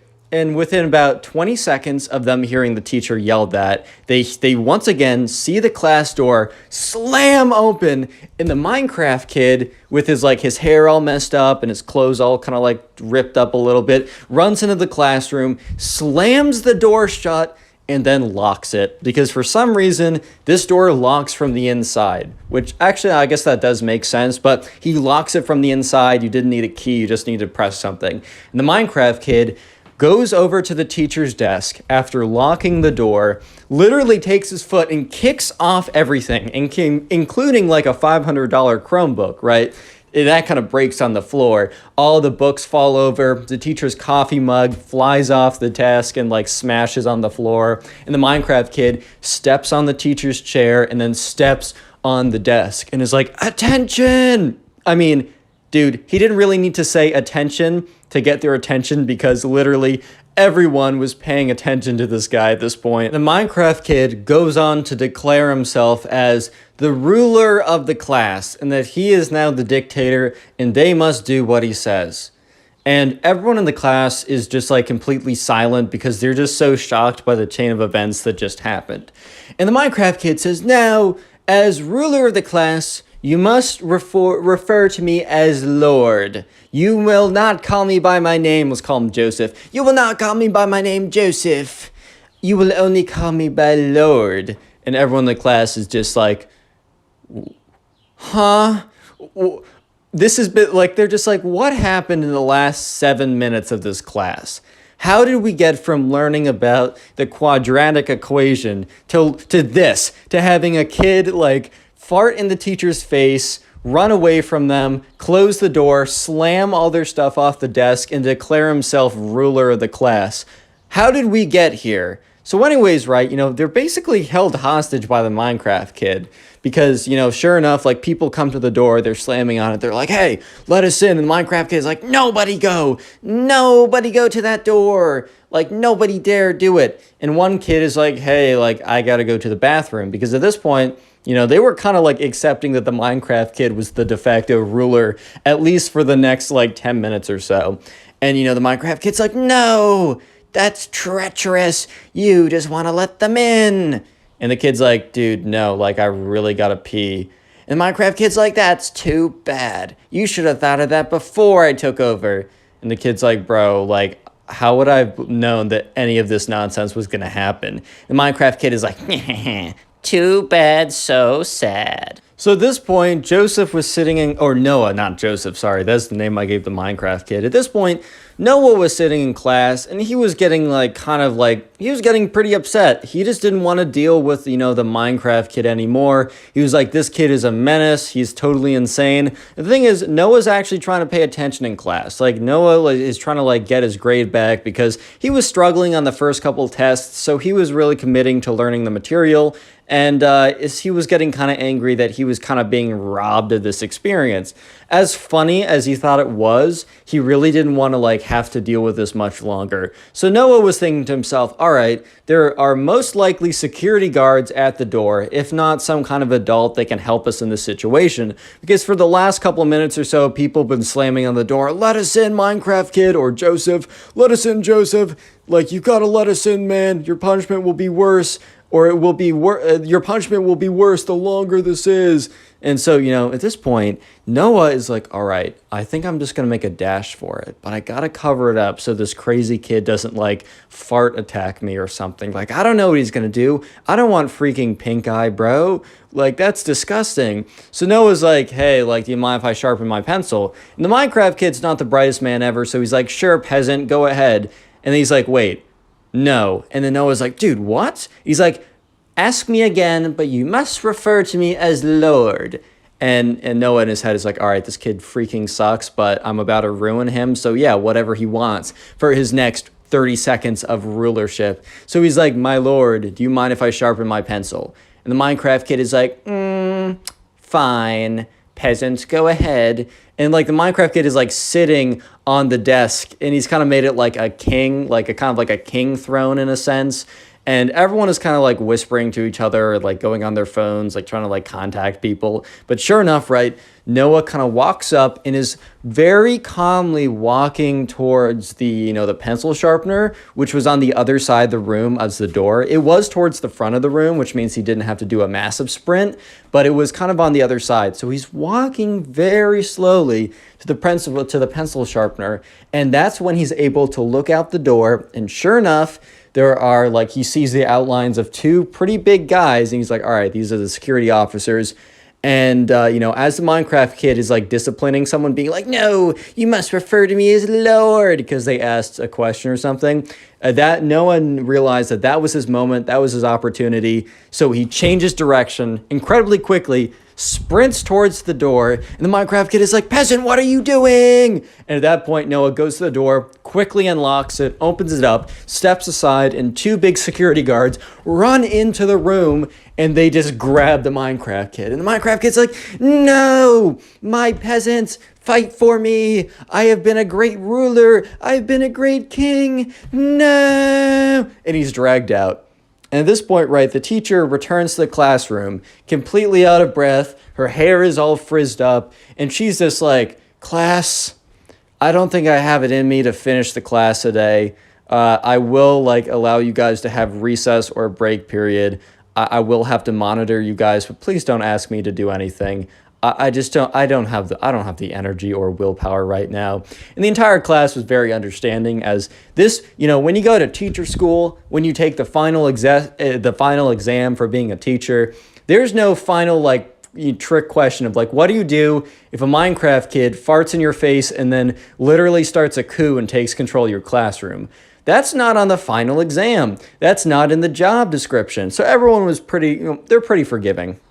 What ends up happening, however, is the teacher doesn't monitor them. The teacher just gets another person to watch after them, because the teacher's actually going to the hospital because her eyes and her entire face were feeling weird. What ended up happening was both the teacher ended up getting had to go to the hospital and got pink eye, a very severe case, and got an eye infection. She's totally fine now apparently, but when the Minecraft kid farted in her face, all these gross, disgusting germs got in there, and it could have been really bad. And because of all the nonsense that the Minecraft kid was doing, he was suspended for 2 entire weeks. Honestly, he's lucky that he didn't get expelled, but he was also afterwards, after those 2 weeks were up, he was invited back to the classroom, and he had to also during those 2 weeks write a paper saying why what he did was wrong and apologize to everyone. And he was forced to read that in front of the entire class. And Noah tells me that it was probably the most awkward experience. Click on the video on life. Screen right now. I know you'll enjoy it. Just click it, do it.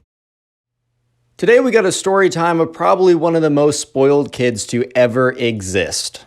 So subscribe if you guys like stories, and let's call today's subscriber Lennon. Anyways, right, so this all happened one day when Lennon was in class, and his teacher was like, all right, guys, so to finish off the year, we're going to have a really big group project, and the groups are going to be randomized, and in about 5 or 10 minutes, I'll be reading out the groups. In the meantime, I don't know, read from the textbooks, chapters, I don't know, whatever, right? And the teacher goes to his computer, goes to a random number generator, and lists out all the names of the people in the class and assigns them a random number. And sure enough, after about 5 to 10 minutes, the teacher's like, all right, class, so I will be reading out the people in your group for your major assignment. So the teacher gets the class's attention, is like, all right, class, so I'm going to read out the people that's going to be in your group. And Lennon was really hoping that his friends would be in his group, but he knew that the odds were against it since it was randomized, but there was always a chance, so Lennon held out hope.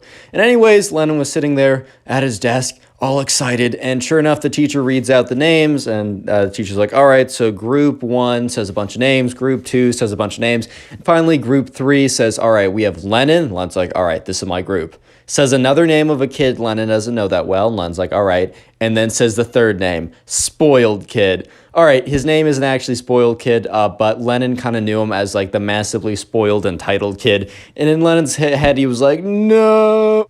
And anyways, right, the teacher finishes off reading out the other groups. He's like, all right, guys, so the project will be, it says some assignment that they have to do research on and present for the entire class, right? He says, all right, get with your small groups and start planning how you're going to like want to approach the project and then how you're going to want to divvy up the work. As we're still going to be doing regular school in class, and you guys are going to have to do this assignment out of class. There will be one day right before the day you guys present to kind of finish off the finishing touches and also to give you guys a little bit of time to make sure that you're all on the same page and prepared to present it. So anyways, right, Lennon and the other guy and the spoiled kid, we're just going to call the other guy Ben because we're bringing back the classic name on the channel. And also, he's not, sorry, Ben, you're not that important to the story. But anyways, right, Ben, Lennon, and the spoiled kid all sit down at the table and they start discussing what they want to do, and they choose a very specific topic that's in the, I don't know what they're studying, but they choose a specific topic, and then they decide, all right, well, let me write out something, how we're going to divide this up.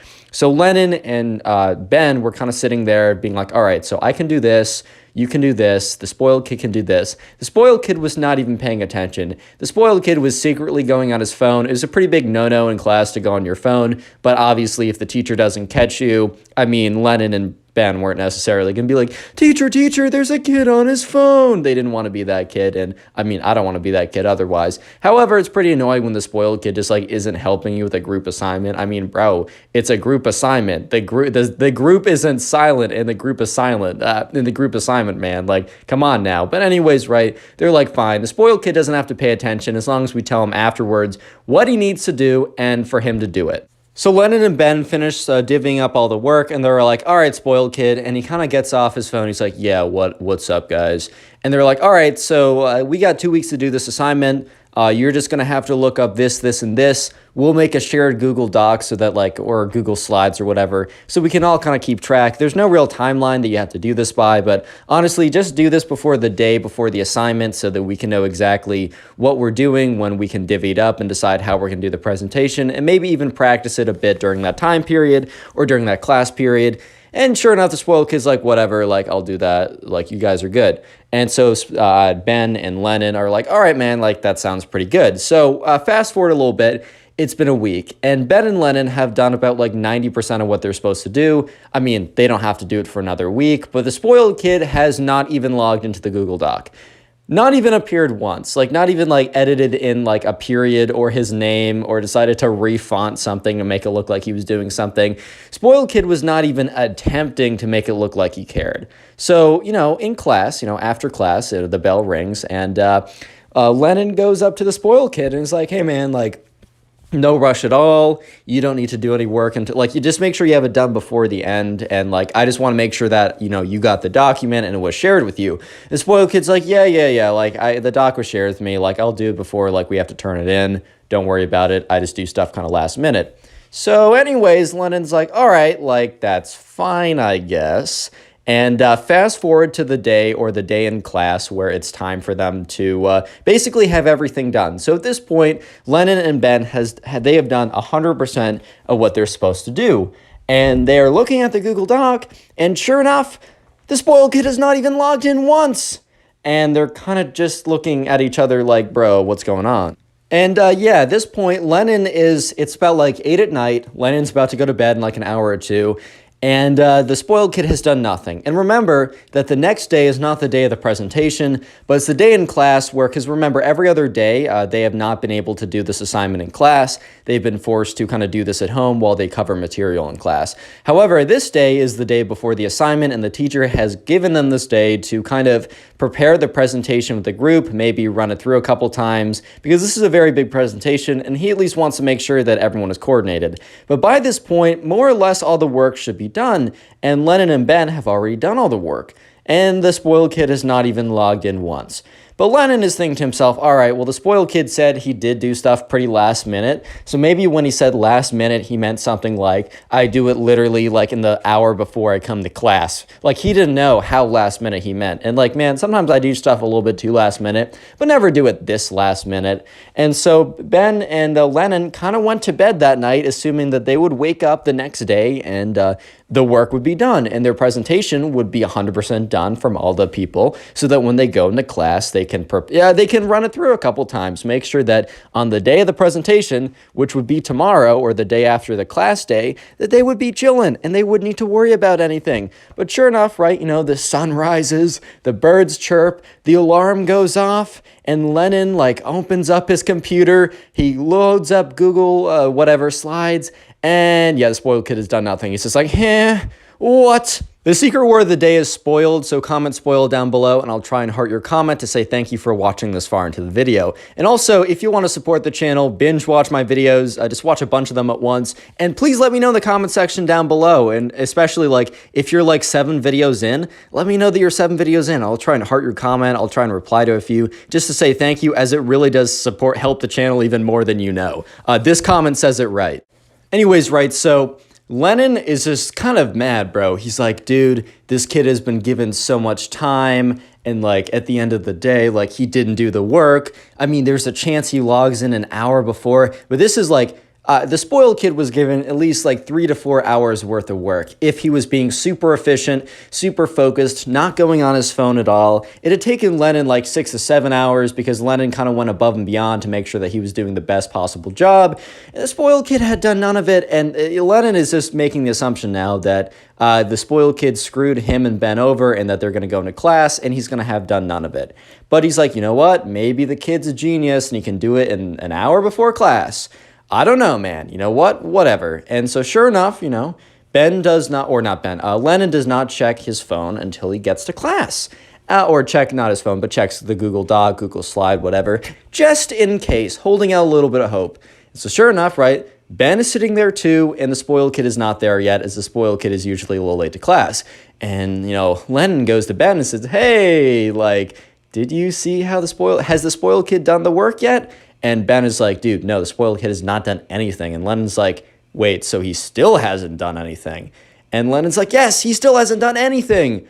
And, or Ben is like, okay, wow. So Lennon and Ben sit there and they're like, all right, what are we going to do? Because, like, we don't want to have to do the extra work and then have the spoiled kid get all the credit.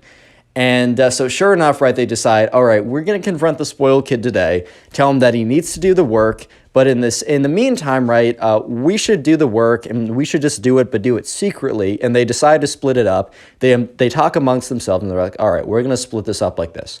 And, you know, Lennon does half the work and Ben does the other half the work that the spoiled kid is supposed to do in the first place, but they don't tell the spoiled kid because they only want to put it in last minute if he doesn't do the work, because at the end of the day, they're not failing even if he doesn't care, right?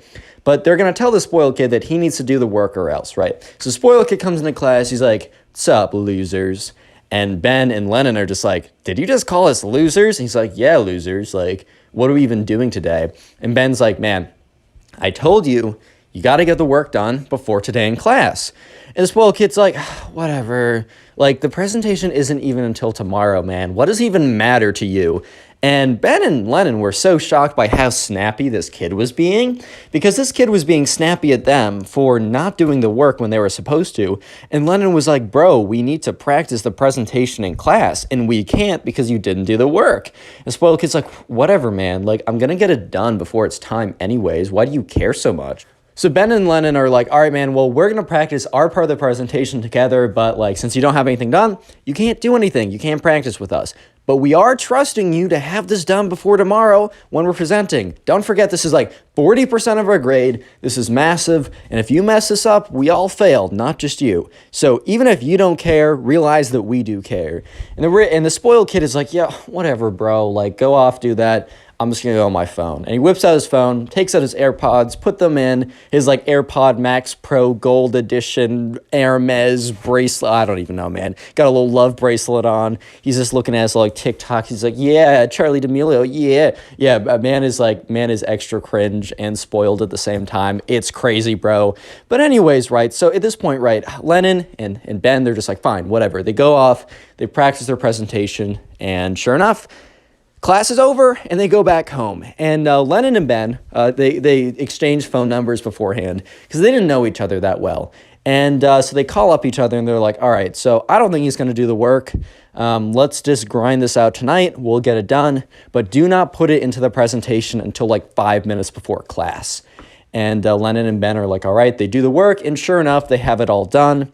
And they call up each other again, and they're like, all right, so and Ben asked Lennon, what's the plan if, the teacher doesn't or what's the plan? Like, how do we tell the teacher? What's the plan if the spoiled kid really doesn't do the work? How are we going to go about that? So Lennon explains to Ben that, they're going to put it in last minute. And then after class, they're going to explain to the teacher that the spoiled kid did not do any of the work. They gave them ample time, basically tell you the story I just told you, but also show proof in the Google Docs that the only people that have edited it were, them and not the spoiled kid. So sure enough, flash forward to the next day, and the spoiled kid has not done anything. And Lennon and Ben get to class a little early. They look at the document, and they're like, yeah, man, all right, well, that was expected. And they paste in the work from their notes, and now it is a full presentation. And so sure enough, right, a spoiled kid gets to class, and they're like, hey, you didn't do the work, but we did it for you. We have to make it so that all three of us have equal say in the presentation, or we're going to get points off. So just read this part of the presentation. The spoiled kid's like, okay, whatever. And Lennon and Ben are just so mad at this point because he's not even being thankful. He's still being a jerk the entire time. And sure enough, right, so the people go up, they do their presentations, and it is finally time for Lennon, Ben, and the spoiled kid to go up. And Lennon and Ben, they do their parts, and then the spoiled kid does the third part, and also that's the final part. So the spoiled kid literally just reads off the slides, which you're not supposed to do. They're going to lose points for that, but whatever, right? Lennon and Ben are like, fine, at least he spoke. And then the spoiled kid is like, at the very end, he's like, thank you guys so much for listening. I spent so much time on this. In fact, I basically did all of this. Lennon and Ben were just leeching off of me, but you know how it is, guys. You hate to see it. And Lennon got so angry. His face was legitimately getting red. And the teacher's like, all right, next up. And they all go to sit down. And the spoiled kid sits very far away from them because he understands that they're going to get mad at him. And Lennon and Ben sit together, and they're just like, dude, what just happened? Like, the kid literally, one, didn't do any of the work, did a terrible presentation, and then said that, he was the one who did all the work in front of everyone. And so Lennon and Ben are like, all right, we need to go to the teacher immediately after class. So once the class ends, the teacher says, thank you guys all so much for the presentations.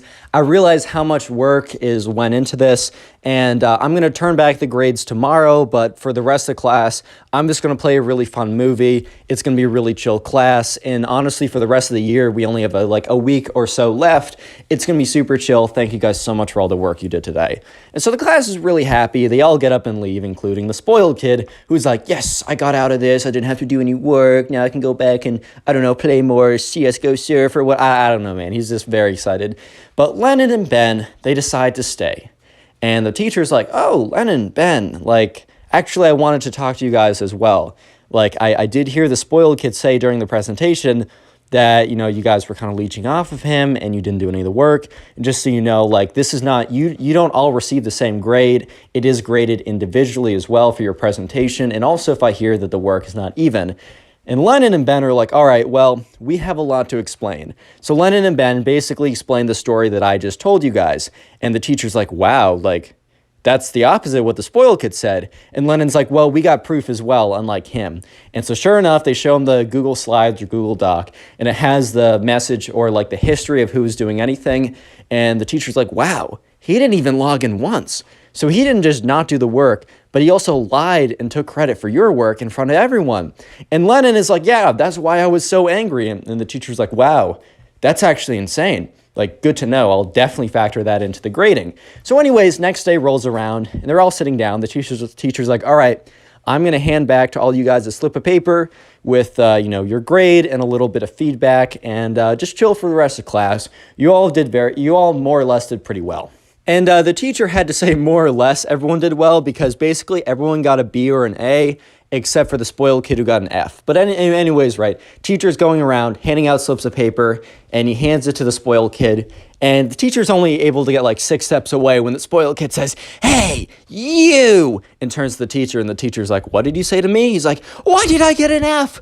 I did all the work, and my presentation was one of the best ones." And the teacher's like, "You guys had a very good presentation, but, your other 2 partners came and said that you did none of the work and just took credit for it." And the spoiled kid's like, lies, lies, lies.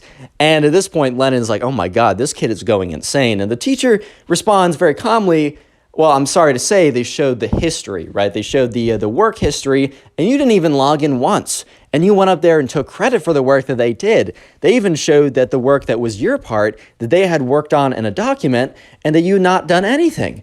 And the spoiled kid, and realizing that he's caught, realizing that he's screwed, is like, "You're poor, I'm rich, take this L," and then starts doing some like cringe default dance. He's like, "It doesn't matter if I fail this, you're still in poverty, and I'm in wealth." At this point, Lennon and Ben just look at each other, and the entire class falls silent, because this kid basically has a mental breakdown. It's like, "You're poor," and then the kid starts going around pointing to like the different kids. It's like, "You're poor, you're poor," and then he points to himself. He's like, "I'm rich. You see these AirPods?" He takes out his like AirPod Pro Plus or whatever. He's like, "Look at this bracelet. It is $3,000. And the teacher's like, "Hey, stop it. Like, you gotta be like, quiet down. This is so rude and disrespectful. Like, I'm gonna send you to the principals if you don't stop talking," right? And the spoiled kid's like, "I don't care if I go to the principal. What is he gonna do? Be poor? Oh yeah, he is. And you know who isn't? This guy." And he points to himself. And the principal's like, out of my class. Or not the principal, but the teacher's like, out of my classroom. Get out of here. Go to the principal's office. And the spoiled kid starts doing like the moonwalk out. He's like, starts pointing to everyone while doing the moonwalk. He's like, "Poor, poor, poor, poor, poor, poor, poor, poor, poor, poor, poor, poor," and goes out of the classroom. And the teacher is just dead silent. And the entire class is dead silent. No one dares break the silence, because this kid just had one of the biggest freakouts of all time. I mean, nothing matches this, man. The craziest thing. And the teacher is like, if anyone wants to try and top that, go ahead. And everyone kind of breaks into laughter, just to kind of break the silence. And he said, "Okay, that was not exactly how I was expecting this day to go, but I'm going to try and keep the rest of the day on schedule. So let's watch this movie. And I'm probably going to have to leave to go talk to the principal, but I hope you guys enjoy it." So anyways, right, the teacher gets up, leaves, goes down to the principal's office, and Lennon and Ben are just sitting there. They're like, wow, I never really talked to the spoiled kid before, and I don't think I will ever talk to him again. But if anyone ever asks, do I have a story? Man, do I have a story Click to on the tell video them? on screen right now. I know you'll enjoy it. Just click it. Do it. Today we got a story of a teacher who catches a kid using the school computer to look at some pretty spaghetti-o naughty websites. However, it is much deeper than that and a really crazy story that I know you guys will enjoy. So subscribe if you like stories, leave a like in the video, and let's call today's subscriber Emmett. So this all happened one day when Emmett was in class, and during this class they were using the computer lab. At Emmett's school, the school had like a kind of a place where they had a bunch of computers and classes could rent out the room to go on the internet, basically. So basically, this happened one day in the computer lab, and Emmett was on his computer just kind of doing what he was told to do.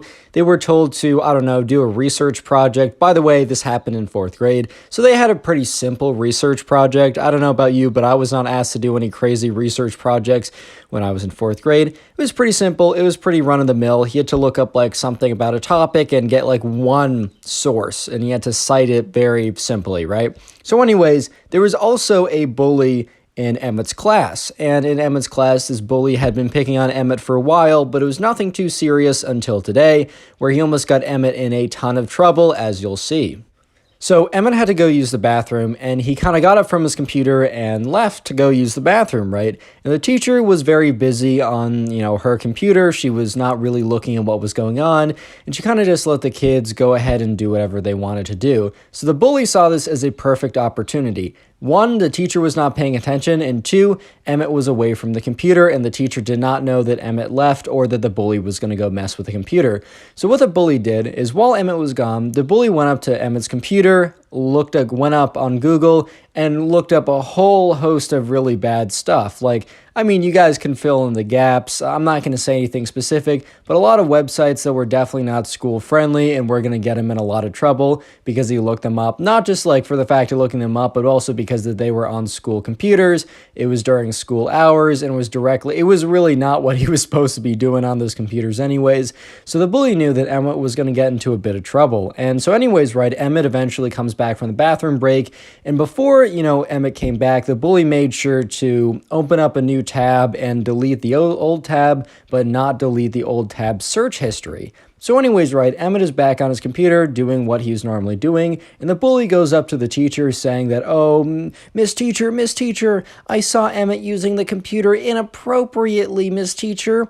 I think he deleted the tabs, but go check his search history. He was looking up a lot of really bad stuff and scaring kids, and I need you to help."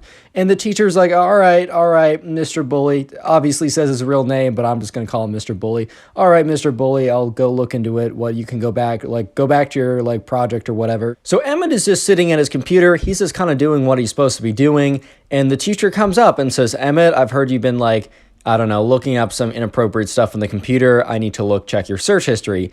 And Emmett, who was in the bathroom and had literally no idea, was like, that's not true. That's not the case. I've just been doing what I'm supposed to be doing, but yeah, go ahead and search it. I really don't care. I have literally nothing to hide. And so sure enough, right, the teacher goes on Emmett's computer, opens up the search history, and finds a lot of distasteful stuff. And I'm not really going to say what it is, but you can make some assumptions, a whole host of stuff. And she's like, "Emmett, I was really hoping that this report was false. I'm so disappointed in you. You're such a good kid. Why would you look up all this disgusting stuff on the school search history?" So Emmett is like, "What are you talking about?" And he looks at the computer and looks at the search history. He's like, "Hey." And Emmett's like, but teacher, you got to understand, this wasn't me."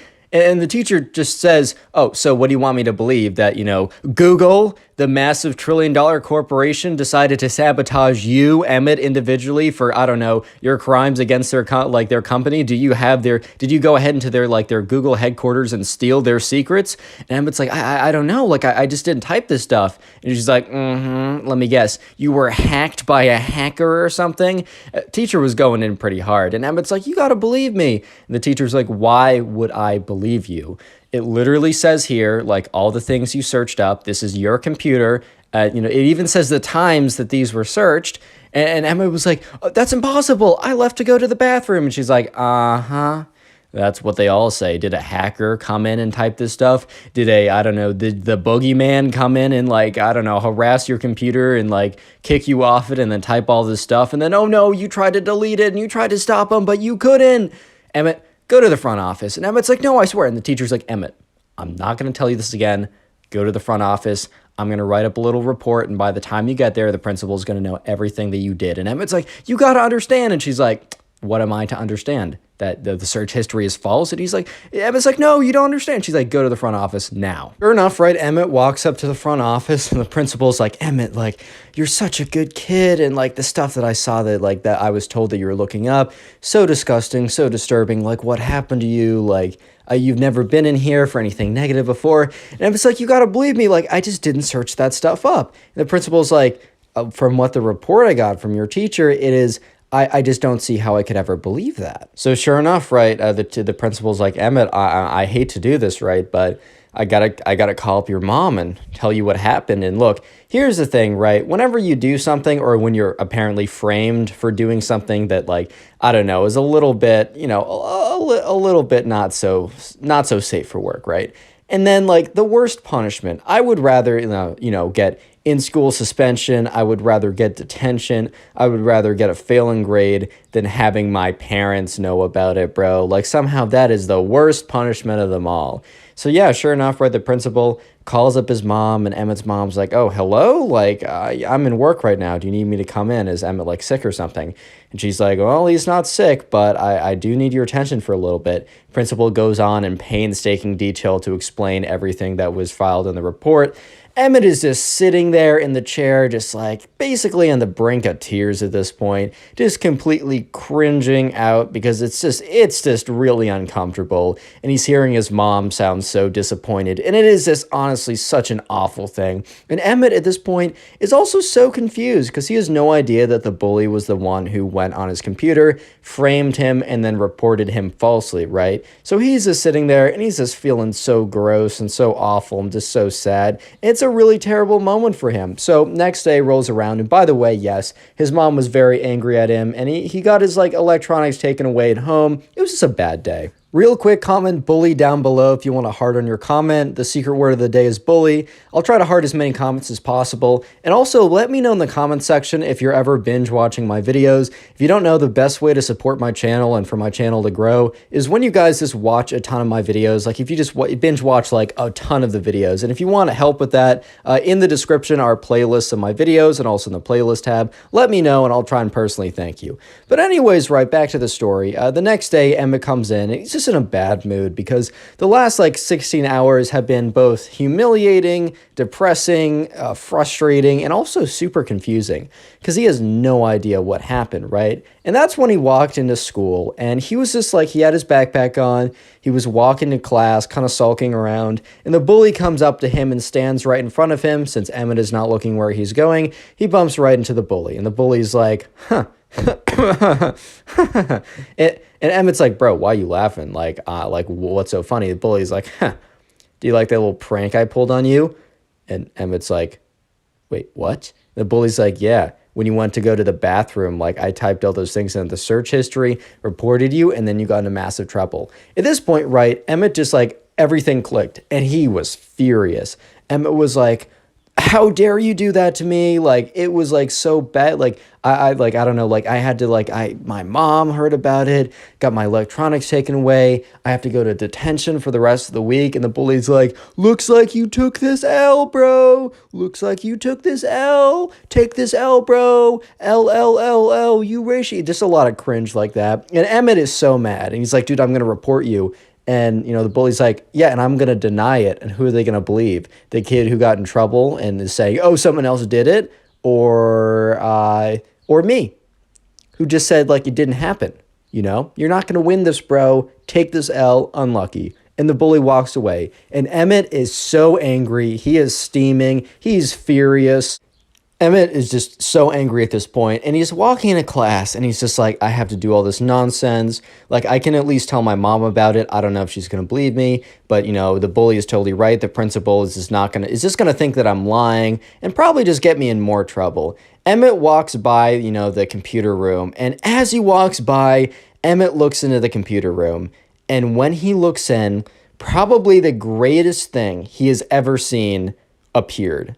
Or not appeared, but was there. When Emmett looked into the computer room, he saw security cameras because it's a room full of like thousands of dollars worth of electronics. Of course, they're going to have the place monitored. And Emmett was like, oh my God, like if they didn't delete the footage of like yesterday, right? And they can look at it, they can see footage of, and hopefully my computer is in sight, they can see footage of the bully getting out of his chair, going over to my computer, typing on it, and then going up to the teacher to tell on me, and they'll know that I was in the clear and that he was the one typing that stuff on the computer. So Emmett immediately races to the principal's office, knocks on the door, bum, bum, bum, bum, bum, bum, bum, bum, and the principal's like, come in, like, what's up?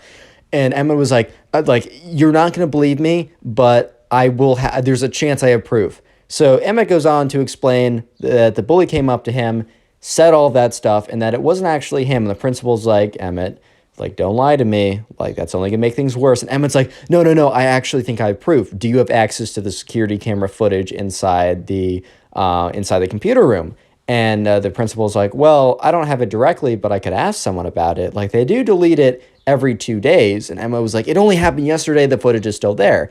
And, you know, the principal's like, all right, well, just so you know, if we look at the footage and it just shows you doing this, like, you're going to get in even more trouble. And it's like, I'm totally willing to take that risk because I'm telling the truth. So it takes a little while, about like 30 minutes or so, but eventually the principal, has access to the security camera footage, and it's also the security guard who like let them into like the main room and is like, all right, do you know when your class was? And Emmett says, oh, my class happened at X time. And so the security guard is like, all right, well, I found the time. The class was 45 minutes, so he's like, do you know about when you left to go to the bathroom? And Emmett's like, I think around the halfway mark.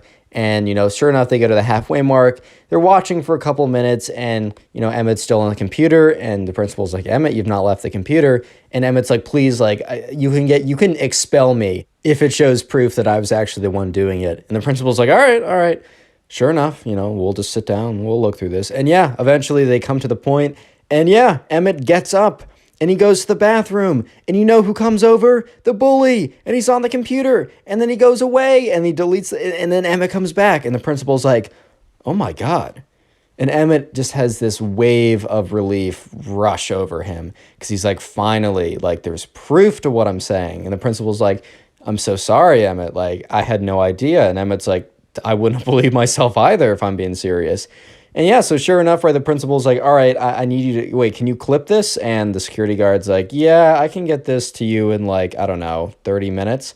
So they go back, and the principal's like, all right, I'm going to excuse you from whatever class you're missing. I'd like you to stay here.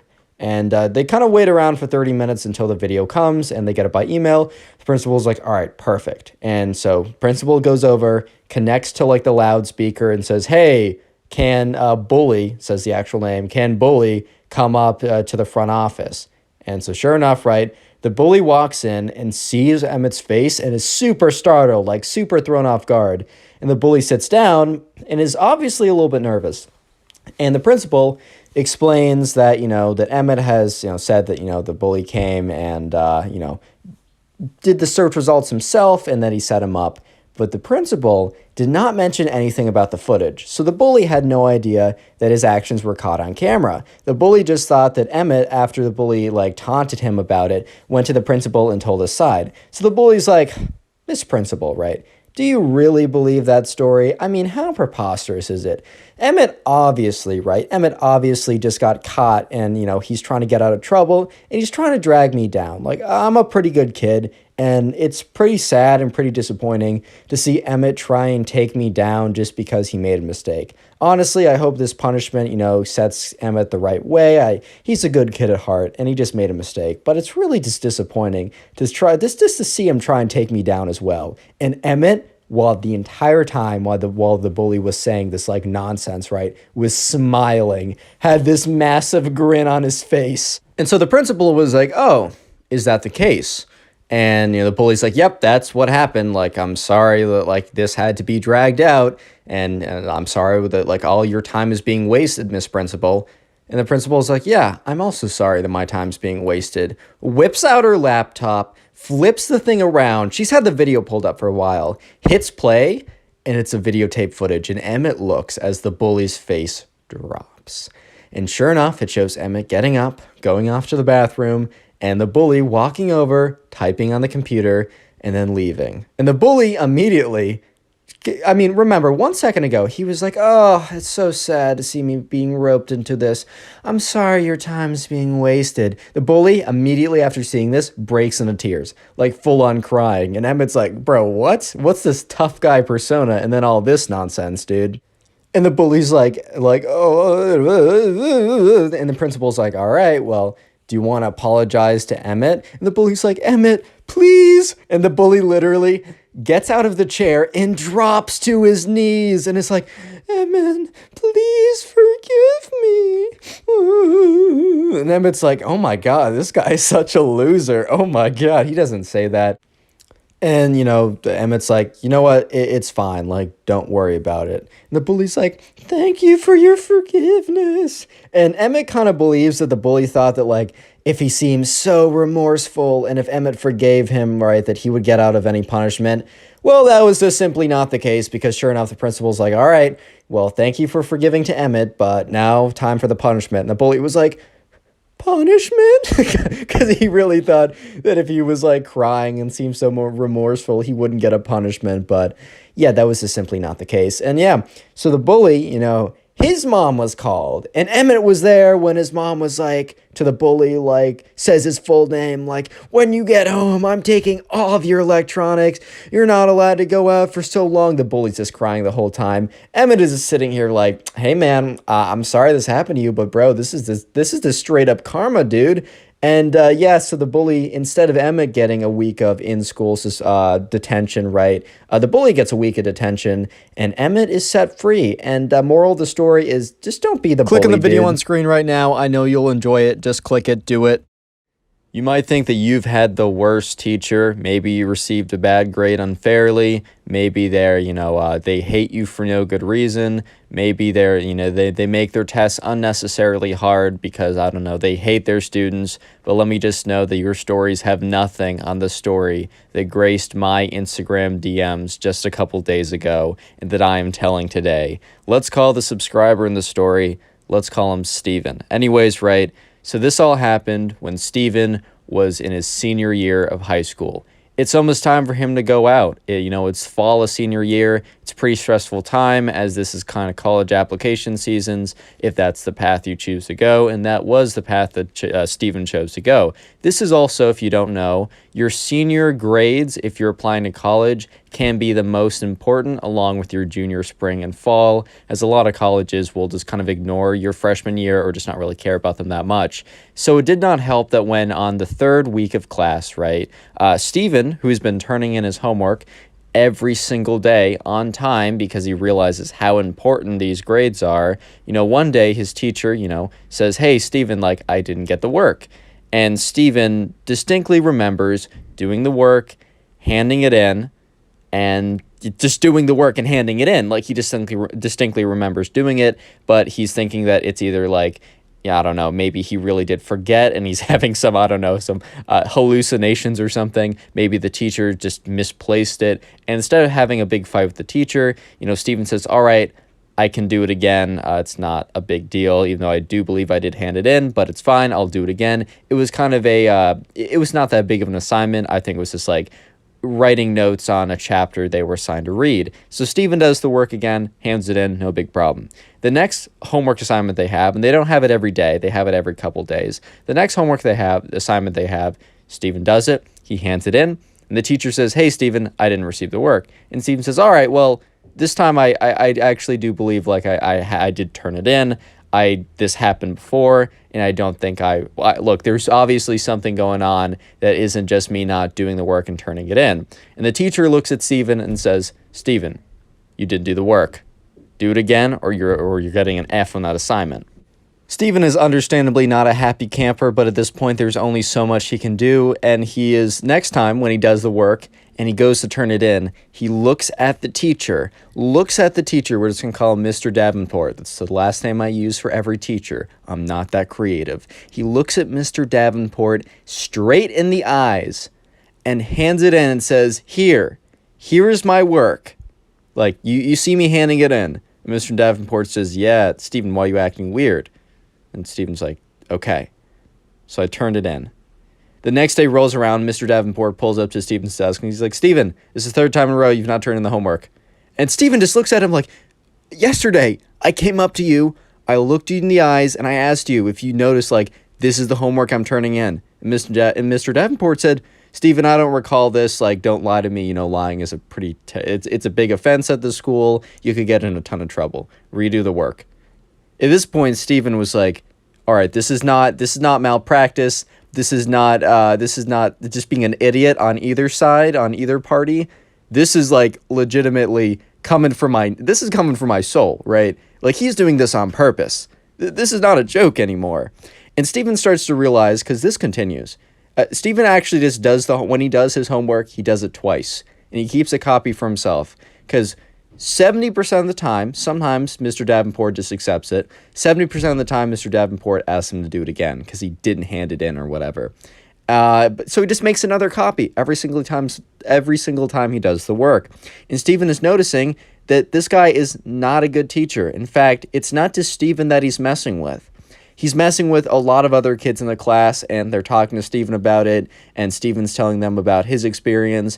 And this all kind of like starts to accumulate until one day they really do believe that Mr. Davenport went way too far with his like trolling / being a jerk. So one day, a girl in Stephen's class and in Mr. Davenport's class, I guess, came in and, went up to his kind of like to the front desk, but not to the front desk, but where he sat at his little desk. And it was, she wasn't speaking super loud, but since Stephen sat kind of closer to the front of the class, he was able to overhear what happened. And also, like, most of the front row was able to overhear what happened. Basically, right, the girl explains to Mr. Davenport that recently her uncle just, like, passed away and that they were having a funeral and that she had to be gone Thursday and Friday to fly over and get to the funeral on Friday, but she'd be back Monday, and just asking what work are they going to need to do, what does she need to do to make up for this. Very reasonable request. I mean, someone in the family died and they have to go away for only 2 days. Sometimes you have to go, people go away for weeks at a time when this happens, understandably, right? And Mr. Davenport looks her straight in the eyes and says, this funeral, it's very convenient that it's not on a weekend. And Stephen just turns to the person next to him because he thinks to himself, I must have something in my ears. Like, my ears must have some blockage in them if that's just legitimately what I just heard. And, when Stephen looks at the person next to him, this guy, let's call him Ben, his mouth is just wide open because Ben also heard what Stephen just heard.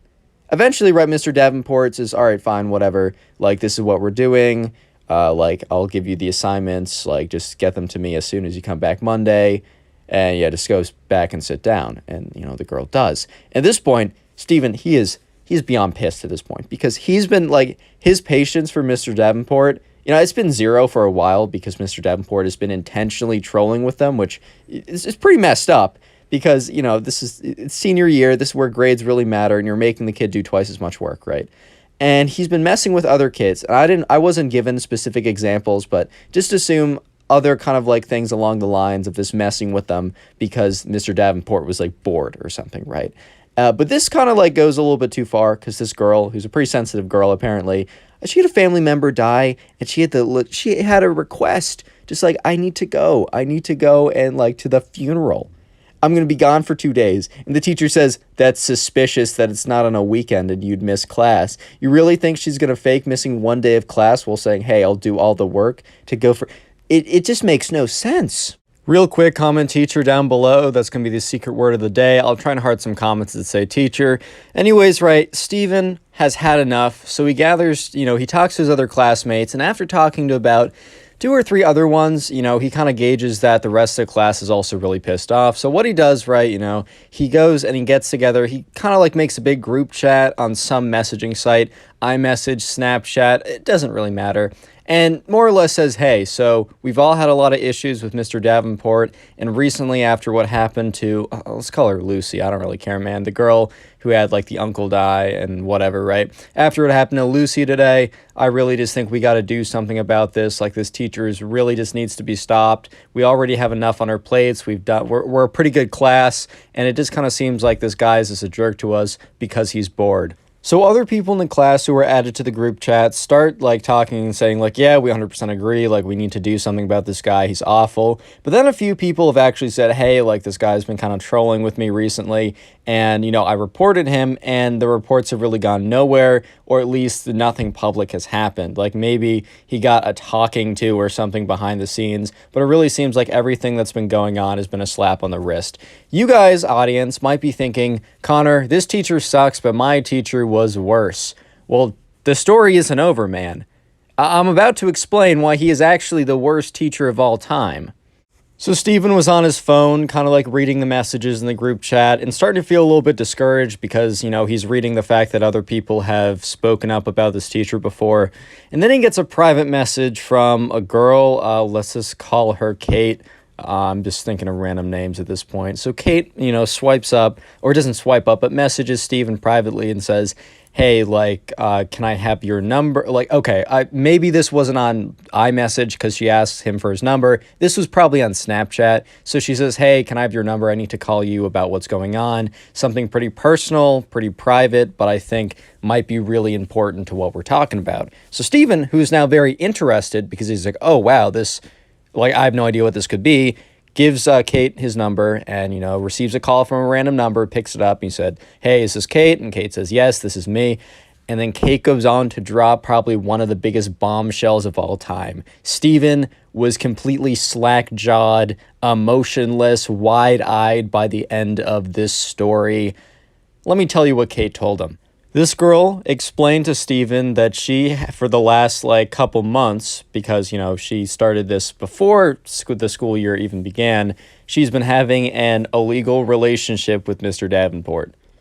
And she says that, she's been noticing what's been going on and, she's realized that Mr. Davenport is pretty manipulative. He's probably a psychopath or whatever. And that she's also at the same time of realizing how much of a butt, this guy is and, all the stuff he's been doing to people. She's also realized how messed up the relationship she has with him because it's obviously secret. It's obviously very secret. And Mr. Davenport has been "Oh my God, you need to keep this super secret. You can't tell it to anyone," which is if you're having a relationship with someone, unless you have crazy protective parents or something like that, in most cases, keeping it super private is probably not the reasons probably aren't good. And in this situation, the reasons are obviously terrible. So Kate goes on to tell Steven that she wants to turn Mr. Davenport in, more or less. And Steven, says, "Hey, just because he's a jerk to us, that shouldn't be your main motivation. I want to make sure that you know that I'm 100% behind you, but because you're in a messed up relationship, not because of what has been happening right now. Trust me, please." So anyways, right, Steven, hangs up the call and just kind of sits there for a second and is geez, I knew this guy was bad, but this is just beyond unacceptable. The other stuff, right, was kind of just oh, he's toying with us, oh, whatever, right? Oh, he was kind of insensitive to that girl whose uncle passed away, right? But this is straight up illegal stuff. So anyways, the next day rolls around and Steven finds Kate and he's "Hey, I'm so sorry." And Kate's "You know what? I'm okay. I'm personally fine, but I'm afraid this will happen to someone else. We need to tell someone about it." So Steven and Kate, they kind of get together a case. Kate just has a slew of evidence from text messages and a bunch of stuff, right? They got him, basically. They got him. It was some ladies and gentlemen, we got him type evidence. There was no getting out of it. So Steven, says, "Kate, you can do this alone, but I'd be very happy to do this with you if you want someone to do it with you." Kate says, "Hey, can you actually do this with me? I don't know if I want to go through this alone." Steven 100% obliges. He also says, "Hey, I don't, I'm assuming you don't want to tell everyone about this."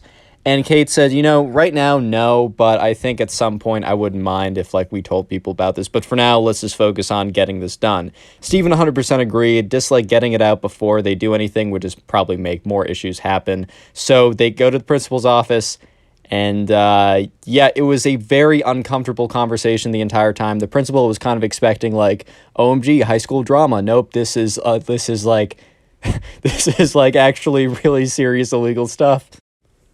So all Steven knows is that Mr. Davenport did get fired from the school. There was the school was mandatory. They reported it to the police. So I think they either they felt like it was mandatory or they felt a moral obligation to. Either way, they did report it further up. However, Steven has literally no idea what happened to Mr. Davenport after the fact. No idea what happened because Mr. Davenport he didn't know him outside of class, and once he was out of the school, he was Steven looked him up online on social media.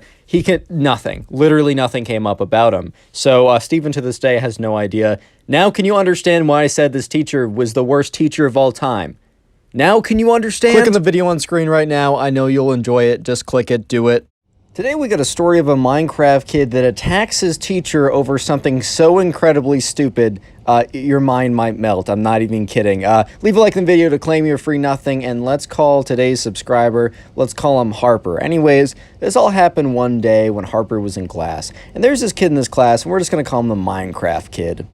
So this all went down one day when Harper and the Minecraft kid, they were in the same history class. And for the final large assignment for this history class is they did a massive project on one kind of aspect of history that they covered, or maybe something that they didn't even cover, but something that fit within the class, kind of within the domain of history. I think they were doing American history or something like that. So anyways, right, this assignment was they got 2.5 weeks to do it. And about a week into the assignment, one day they came in and the teacher said, hey guys, like, I'm going to be splitting you into small groups. Whoever I split you into a small group with, tell them about your assignment, tell them about what you've done so far and what you plan to do, and kind of any fun facts you've learned along the way. So he starts reading off the names, and he's like Harper, and then he reads off Minecraft Kid. Okay, he doesn't actually say Minecraft Kid.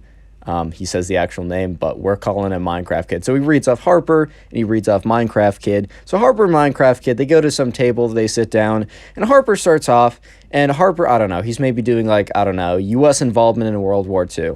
And, this was in 5th grade, so, like, I don't know how deep they went. I don't know how, like, it wasn't, like, he didn't go that deep. And Harper was honestly pretty far along with his project. Like, he was pretty far. He got a decent amount into his project at this point.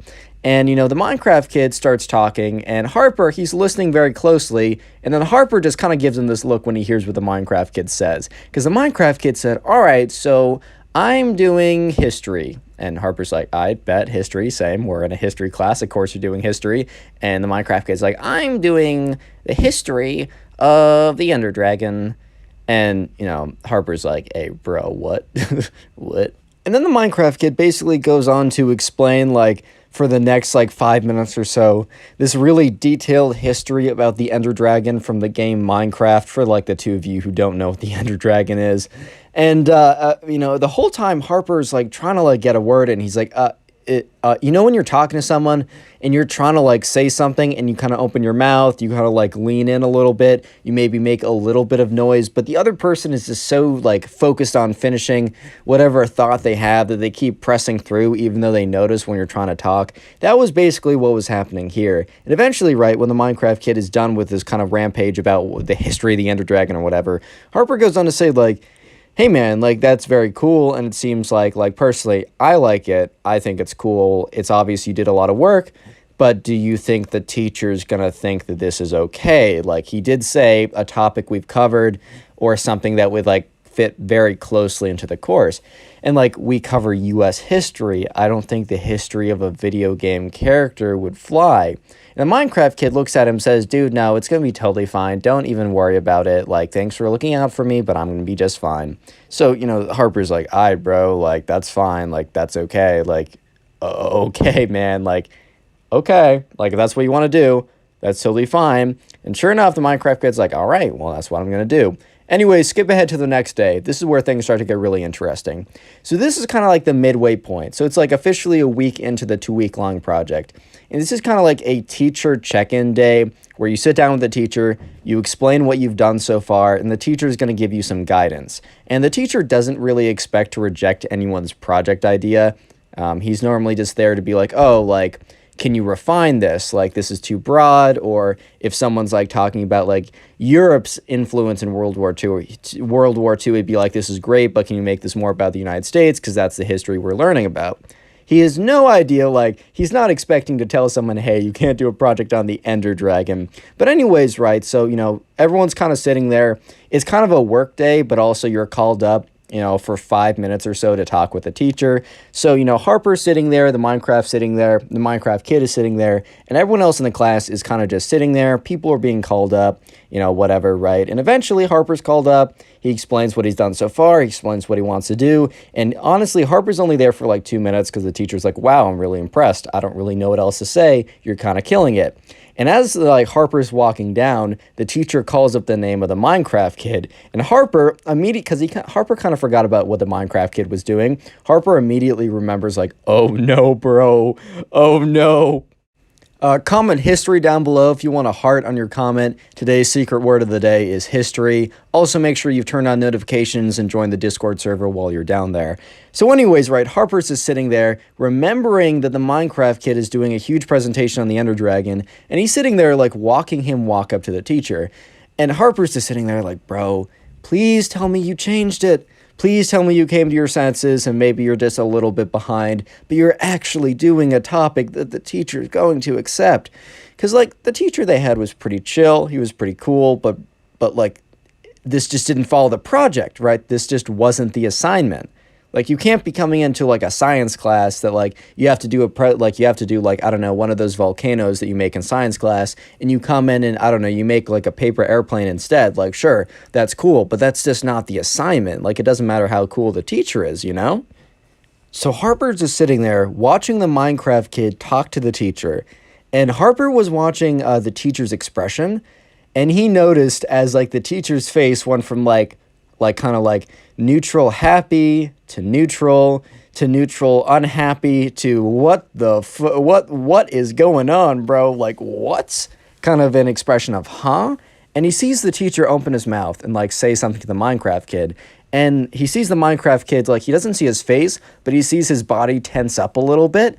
And kind of like he looks at like the Minecraft kid's fists. You know that meme like from Arthur where it's like Arthur's fist is all balled up and angry or whatever? Like, this kid's fist is like balled up and angry. This kid is not having it right now. So like the kid like starts walking back and he's like mumbling to himself. He's like this bro is like not very happy. To be fair, like, it's a week in, like, he's definitely gonna be really behind when he's forced to do a new topic, but this kid is mad, bro. He is really angry. And Harper kind of just assumed that, like, the Minecraft kid just is going to take the L and, like, do a new project, and it's probably not going to be that good because it only has half the time, or maybe it is that good, he doesn't know. But Harper has no idea what is about to come. Like, he has no idea what's about to happen. So the next day, Harper walks into class, and it just seems like a normal work day, and he thought it would have just been a normal work day, right? But that turns out not to be the case. Because he's sitting there and he notices the Minecraft kid is late to school. And he's like, oh, why is this kid late to school? And, you know, or late to class, maybe not late to school. But 5 minutes after class had started, you know, he hears someone at the door. He sees the door open, and it's the Minecraft kid. And he's standing there, and he's like, teacher. And the teacher turns around. You have disrespected my project and my work for the last time. And in his hand is like one of those foam diamond Minecraft swords, like the one I had and got at my 5th grade birthday party, as well as like one of these like fake plastic hard hats painted blue, but like really poorly painted blue. I think he was trying to have like a diamond helmet or something. And he's just standing there, and the teacher is completely shocked, and Harper is completely shocked, and the rest of the class is completely shocked. And they're all just kind of looking at each other like, dude, did this kid just come into class with a fake Minecraft sword and like a fake diamond helmet? And he's like, teacher, this is the last time I command you to let me do a project on the Ender Dragon. And everyone in class is just, they're just not saying anything. They don't have any reaction because any reaction was just kicked out of them by the craziness and like just insanity of what's happening right here. And the teacher just looks at the Minecraft kid calmly and says, you are not allowed to do your final American history project on the Ender Dragon. You cannot do that. And the Minecraft kid is like, very well, then you shall suffer the consequences. And he runs up to the teacher swinging his like foam floppy Minecraft sword and is like, PvP attack! And at this point, right, you know, Harper's like, bro, am I in 5th grade or am I in like, I don't know, the insane asylum right now? Because what is happening right in front of me? And the teacher is just bewildered, and like he starts looking at his legs, and he sees the Minecraft kid kind of slapping his legs with the fake Minecraft sword, and then the teacher snaps out of it, grabs the Minecraft kid by like the scruff of his collar, and says, "You do not do that to me or anyone in my classroom," and says, "You're coming with me." Kind of pulls him up, kind of strongly by like the collar or whatever. And the Minecraft kid's kind of shocked, and everyone in the class is just like, oh my god, because this teacher was pretty chill. He had never snapped, but then again, this had never ever happened to him in class before. And I think if you go to school to learn how to be a teacher, they don't have a final assessment of how to deal with a crazy Minecraft kid, so he had to figure out how to do this on the spot. So sure enough, right, brought him to the principal, the kid got detention, and well, let's just say that he still was not allowed to do his final project on the Ender Dragon. Click on the video on screen right now. I know you'll enjoy it. Just click it, do it. Today we got a story time of a teacher that did something seriously like unbelievable. Like I had to pause a few times while reading to just collect myself. But anyways, leave a like in the video to claim your free nothing, and let's just jump right into it. So we're going to call the subscriber Brian, and Brian is in 11th grade. So anyways, right, one day, Brian was just chilling with one of his friends, and his friends was like, bro, get on Tinder, bro. If you don't know, Tinder's like a dating profile. Dude, I've been on Tinder. It has not gone well. I'm not going to tell you how bad it's gone, but bro, I'm just not winning out here. God damn. But anyways, right, so, Brian's like, all right, bro, like, sure, I'll download Tinder. It can be kind of fun, whatever. So Brian downloads Tinder. He sets up his profile. And he starts swiping. And then he sees this girl. And he's like, all right, she's looking pretty good, man. Hey, what can I say? She's looking pretty good, dude. But anyways, right, so he swipes right on her. And within like 5 minutes, he gets a notification that, he got a match. And who did he match with? Yeah, he matched with this girl. And his friend was like, hey, let's go. So anyways, right, Brian decides to hit up this girl, as one does. And the girl starts talking with him. And Brian and this girl, for the next 2 weeks, are just talking every single day. They're talking like all the time. By the way, you might be thinking, Connor, did you title this story correctly? Like, this says like a teacher did something disgusting or something criminal. Just wait. Just wait. This story is so foul, bro. I swear to God. But anyways, right, so he's talking to this girl, and, this girl and him are talking every single day, and they're not just like, hey, how's it going, bro, or anything. Like, it's not just like basic, oh, I heard the weather in, I don't know, France today is pretty nice. It's like legitimate conversations, dude. So anyways, right, they're having conversation, they're talking with each other, and honestly, Liam, or Brian, I must call him Liam, that was the name for another story, but Brian is like, I actually feel like I'm connecting with this girl, like, I'm gonna ask her out. And the friend is like, damn, dude, like, I didn't expect like this to come from this. Congratulations, man. So anyways, Brian is like, hey, like, we've been talking for a while, I think it'd be cool if we went on a date. And, the girl was like, yes, like, I'd love to do that. I really would. Where do you want to go? And they decided to meet at their local burger joint shop, whatever. Just think of some kind of like, I don't know, some kind of like shake burger place with like a lot of seats or whatever. So nothing too fancy. They just wanted to meet and talk and just chill or whatever. So anyways, right, the day that they decided to do that eventually comes, and Brian, he drives over, and beforehand his friend's like, hey, man, congrats, bro. Like, I thought we were just gonna go on Tinder for the laughs, but you went on Tinder and you actually found someone. Like, respect for that. Congratulations, whatever. And the friend's like, yeah, I'm pretty hyped about it. So the friend gets in his car, drives over like 15 minutes early because he wanted to be in there first. He wanted to make sure he got a seat because it was like a burger place. So no reservations. He wanted to make sure it wasn't too busy or whatever.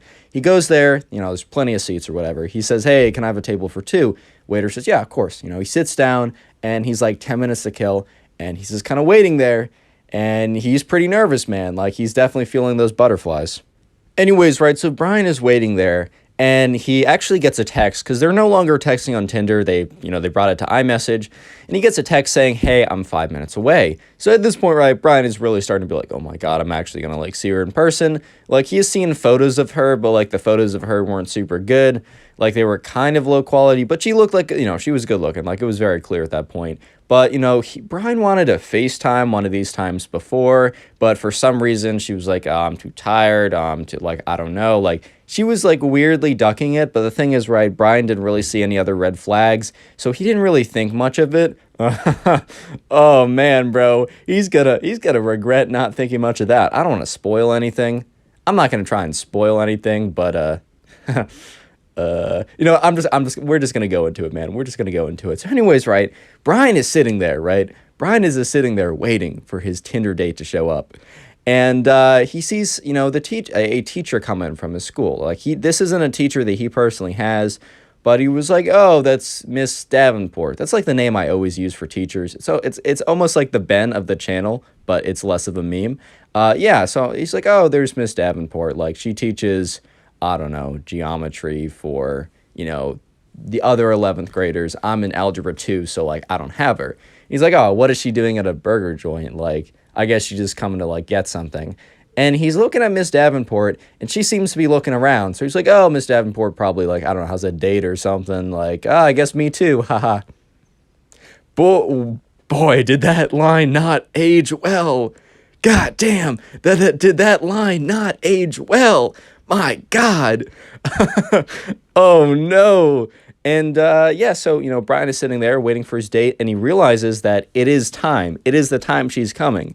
And he sees Miss Davenport walking over, and Brian's like, bro, my date is coming. Like, I don't know if I want to talk to you. Like, sure, you're at my school. And it's like, she's probably like, Brian is thinking, oh, Miss Davenport's coming over to say, oh, you go to my school. So funny seeing each other here. And Brian is like, any other time, I'd be happy to do this, but I'm looking out for my date and I'm kind of stressed. But Miss Davenport keeps walking over. So Brian's like, all right, fine. I'm going to have a quick conversation and then I'm going to look for my date because she is probably, you know, either getting out of her car right now. She might even be in the dining facility right now. That line also did not age well.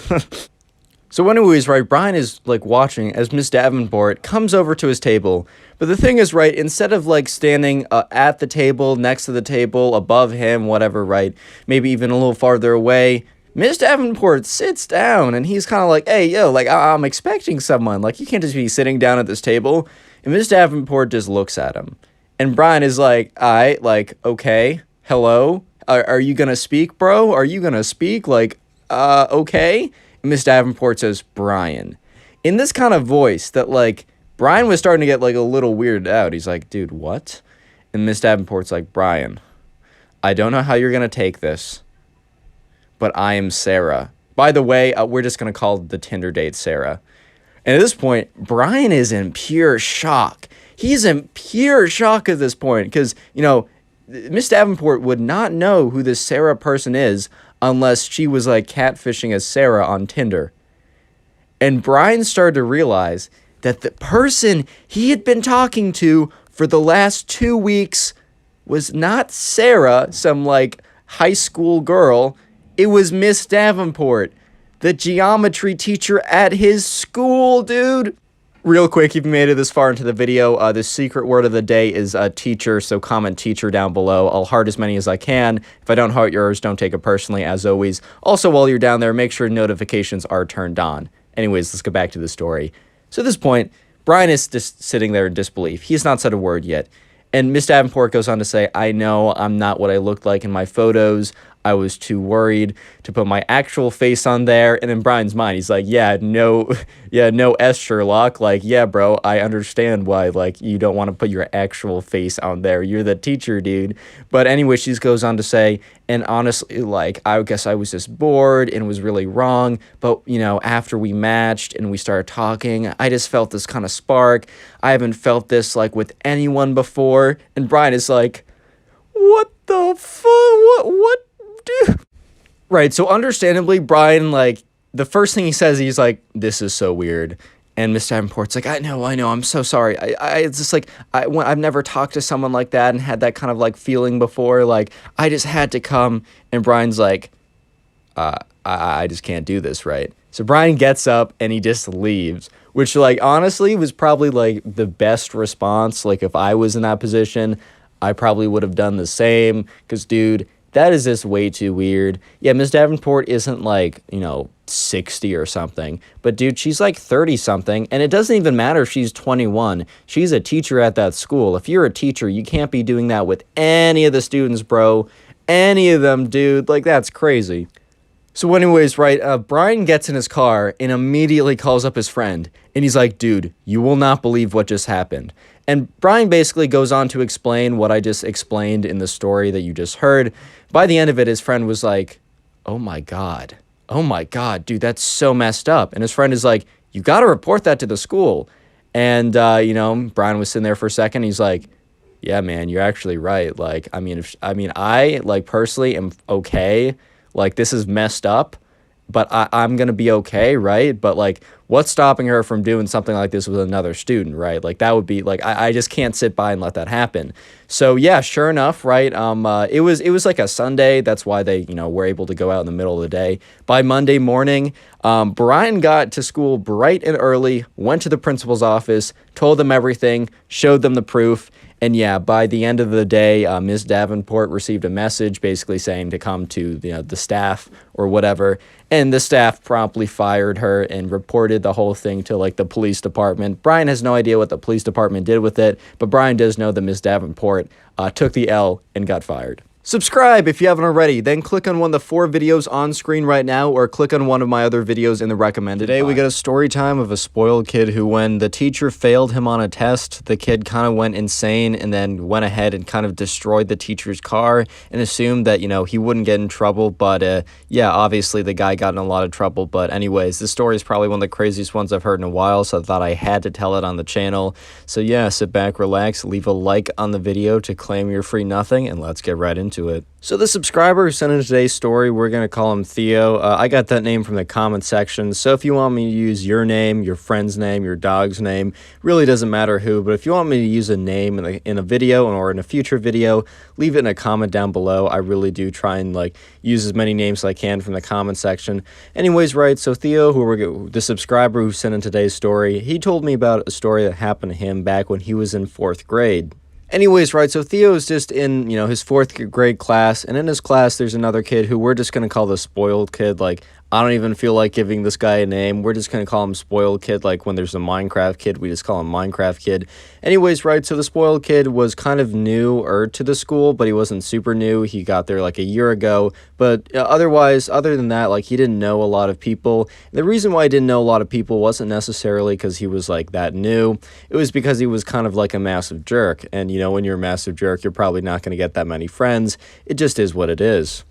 But anyways, right, there was a pretty massive test coming up for the class, or at least it was massive in the sense that it was like the big assignment, or it was a really big assignment that they had. And by assignment, you know, it was a test, it wasn't a project, so you had to study a lot for it. But the spoiled kid wasn't just spoiled, he was also a little bit delusional, and he kind of thought that like, oh, no shot he needed to study for this test. And he was telling everyone about how he was just gifted, and like legitimately a couple days before the test, the teacher was like, all right guys, so we're gonna like divide you up into study groups so you can like talk to each other just so you have more preparation for this test. Honestly, the teacher wanted it to be so the kids would be over prepared, they would all do well, and they'd all feel really good. And so, you know, he was kind of having all these like study groups. He was assigning studying for homework, specific projects to get them ready. And today they kind of had like study groups as like the daily class activity. And the teacher decided to randomly select them into groups so you wouldn't just go with your friend and talk with your friend and not actually do the assignment. So the teacher randomly selected them up or split them up. And sure enough, right, Theo, the subscriber, and the spoiled kid and like a couple of other people were assigned to be in a group. And so, you know, they were given a sheet of questions and they talked a little bit about like the questions. And the idea was you had to go through and talk with your group about how you would respond. This class was like not a math class where there's like one answer or something. It was more, I think it was either like a history class or, you know, I don't know, geography. I think it was more like history-esque. I wasn't actually told what class it was, but I do know from other details in the story that it wasn't like a science or technology or math-based class. It was more of like something that you could like give more general answers to. But anyways, right, when they sat down in the groups and they were given some questions about like topics they've covered and how they would answer them, you know, Theo went around and he was like saying what he wanted to say, and then he had his friends say, like, not his friends, but the other people in the group, they said what they wanted to say. And when it eventually came around to the spoiled kid was like, I'm not even going to, like, bother answering. And they're like, bro, what do you mean? And he's like, I've not been studying. And they're like, dude, what do you mean? The test is in a couple days. Like, that's really important. And he's like, I'm just going to be built different, bro. Like, when the test comes, and I'm just going to I'm going to crush it, dude. Like, you don't even understand how well I'm going to do. And they're all just like, man, like, I understand that, like, you can kind of, like, conceptually get your way to some of these questions, but there's still a lot of information you need to base your answers off of. Like, you can't just like walk into this test without studying. And the spoiled kid was like, you know what, maybe you guys can't do that. Maybe you guys can't just walk into this test without spending hours and hours of cramming useless information into your brain. But I'm just built different, man. I'm just different. Like, I don't know about you, but like when I was born, I was just like significantly smarter, and I still am significantly smarter. I feel bad for you guys that you have to spend all your free time studying for this class. All I can say is like, I don't, and I'm going to do at least twice as well as all of you. They kind of looked at each other because they're like, twice as well? That means you're expecting that we get a 50 or less, because otherwise it's impossible. So they all kind of look at this kid like, bro, what are you even talking about? Like, all right, dude, sure, fair enough. Like, you're just built different, whatever, man. Like, that's fine. In this point, right, Theo and the other people in his group kind of knew that this kid was a little bit delusional, a little bit spoiled, like, had never been told no in his life. So they were kind of like ready for this. They kind of were just like aware that this was something that happened. So they're like, all right, whatever, man. Like, that's fine. That's fair enough. And I mean, obviously, they thought to themselves, like, this kid's insane. Like, he's going to fail. And if he doesn't fail, he's at least not going to do twice as well as us. Because, like, that's impossible unless we get, like, a 30% or something. But, yeah, so anyways, they just kind of, like, went on, like, asking questions to each other. And they kind of just ignored the spoiled kid because they know that, like, if they asked him a question, he would go on the same rampage about how he doesn't need this practice. He doesn't need this study because he's built different. And that he feels bad for them because they have to study because they're not inherently as genius and clever and 1000 IQ as he is. And yeah, so anyways, the next couple days roll around and it's the day of the test. And Theo, the subscriber, had been studying quite a bit the days before and he felt really prepared. And on the day of the test, he went in there and he started working. He sat down, the teacher went around, plopped down the test on his desk, and he was like a little nervous, but as he was getting into the questions, he was like, oh, I remember this from the reading. Oh, I remember this from like studying it. Oh, I remember this from like reviewing it and doing similar questions. Like, no problem at all. And he was about halfway through the test when he looked up, and sure enough, right, the spoiled kid was walking up to the front of the room with the test already done. And for a second, right, Theo was thought like, wait a minute, was this kid not joking? Is this kid, like, actually, like, really just inherently smart and didn't study? Because, right, a lot of times when someone finishes a test really early, they are so well practiced or they just know the questions so well that they are just able to blow through them past the normal speed of the average person in the class.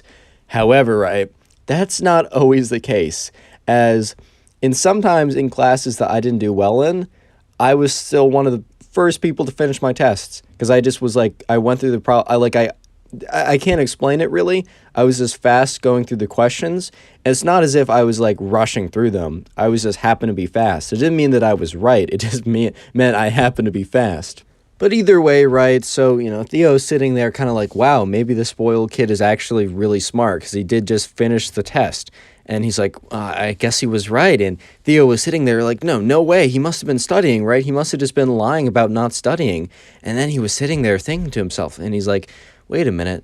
What if the spoiled kid actually is just really that smart? What if he's just able to figure this stuff out and has like a massive database in his brain with some complex AI that's able to problem solve from information he doesn't even know? And he's just sitting there for a second, kind of just like caught off guard by what happened.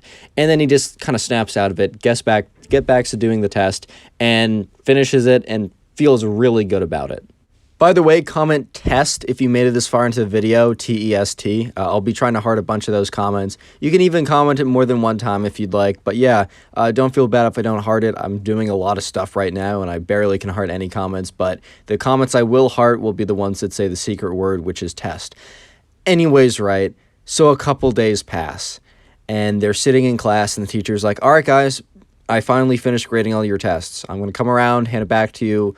Most of you guys did really, really well. This is a really good show out for you guys. I think we're going to plan a class party because like the average was so good. And he was just like pretty enthusiastic about it. However, keyword there, most of you guys did really, really well. The average was very, very good, right? That doesn't mean everyone did very, very well. And you'll figure out in a second what I mean by that. So he's handing around the tests, and today they don't have like unassigned assigned seats, and they also don't have assigned seats. They kind of just sit wherever every single day. So today Theo happened to be sitting behind the spoiled kid, so he'd have a pretty good view of exactly what the spoiled kid got on his test. And Theo did this intentionally because he was just simply really curious. When the teacher was handing back the test, sure enough, right, he hands back tests, the Theo gets his test and he looks at it quickly and it's like B. And he's like, all right, I'm happy with that. This was a hard test. It was like B+ or something. He's like, all right, that's very solid. I'm happy with that. And then the spoiled kid gets his test back and he looks at it as the spoiled kid turns around the piece of paper and it says like 58%. And the spoiled kid just like flips it over quickly. And at this point, Theo's like, all right, all right, that makes me feel better, man. Like, this kid didn't even try, and, you know, when you don't try, man, you're probably not going to get the best result. It is what it is. Anyways, right, the spoiled kid doesn't take it this well. Such a blatant attack to his ego and his pride is not going to go down quietly. However, it doesn't go down that day. There's been some story times I've done where, you know, spoiled kids have gotten their tests back and they've, like, fought the teacher in class or something, or called them out or something in class and have had complete mental breakdowns. That doesn't happen till later. That happens at a much later point, and it's a much more interesting turn of events. And this is because the next day, they come into class, and, Theo sits down, and the spoiled kid is nowhere to be seen. And it's very, very strange, and it's very, very, like, it's weird, because no one is ever really late to class in 4th grade, because it's 4th grade, bro. And eventually, right, 10 minutes later, the spoiled kid comes in with this big grin on his face. And the teacher is like, hey, spoiled kid, doesn't, says his actual name, of course, but he's like, hey, spoiled kid, like, where have you been? Like, you know, you're 10 minutes late to class. The spoiled kid says, about that. And since he kind of has the attention of everyone, he begins his monologue. And he's like, I know that I was cheated out of an A on that test. And the teacher looks at him kind of like, bro, you failed. All your answers were so wrong. But he's like, I know I was cheated out of an A on that test. And I believe in biblical justice, an eye for an eye, as some say. And everyone's kind of like, what is this kid on? Like, what is going on right now? What is even happening? And he's like, teacher, you betrayed me. You did me wrong. So I will bestow a wrong upon you. And he's trying to have this whole, like, you know, this intimidating monologue or whatever. And the teacher's like, spoiled kid, like, you got a bad grade on that test because you obviously didn't study. It's pretty clear. I don't know what to say. And he's like, doesn't matter what you have to say. The punishment has already happened. And the teacher's like, what are you talking about? He's like, go outside and check your car. At this point, the teacher's like a little concerned. He's like, what did he do? Did he, like, write something on it? Did he, like, leave a note saying, you suck, man, or something? I don't know. The teacher was like, okay, sure, I'll go outside and check my car. So everyone's just sitting there waiting as the teacher leaves, because the teacher's, like, actually a little bit concerned. He's like, all right, got classes, stay here. I'll be back in a minute. Don't worry about it. The teacher leaves, and the spoiled kid is standing there with a big smile on his face.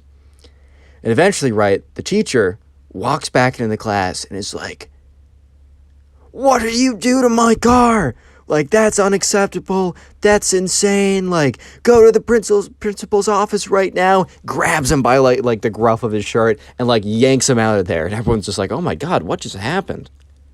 And sure enough, right, everyone in the class is kind of looking at each other like, oh, my God, what happened? And the thing is, right, Theo was a good kid. Theo was one who kind of stood by the rules. But the thing is, right, the teacher and the spoiled kid left the class because the teacher, like, yanked him out of there. And Theo was so incredibly curious to know, like, what actually happened that Theo was like, guys, something obviously happened to the teacher's car. I kind of want to go check it out. And another kid in his class, we're going to call him Ben because that's placeholder name for anytime I need a name, that's the placeholder. So Ben was like, hey, man, I'll go with you. And Theo's like, all right, bet. So Ben and this kid, or Theo and Ben, right, they go outside, they kind of sneak out of the classroom as, you know, the spoiled kid is being chewed out. And they're just going to say that they both went to the bathroom if the teacher asks and comes back, right? Because there are 2 bathrooms. You know, multiple people can go to the bathroom when this happens. And if the teacher's mad, like, oh, you shouldn't have left when I wasn't there, they'll just be like, oh, sorry, we weren't aware. Can't get in that much trouble. So they go out and they go outside and they look at the teacher's lot, and they're very careful because they are aware that, like, I don't know, the principal or the teacher or whatever could return to his car. And they can see it from far enough away, right? Essentially, what the spoiled kid did was he took one of his parents' keys, probably a spare key to the house or something, and he went ahead and keyed the car. And if you don't know what that means, it means you take a key and you scrape into the side of the car, like you either, like, scrape a line down it or something. But the spoiled kid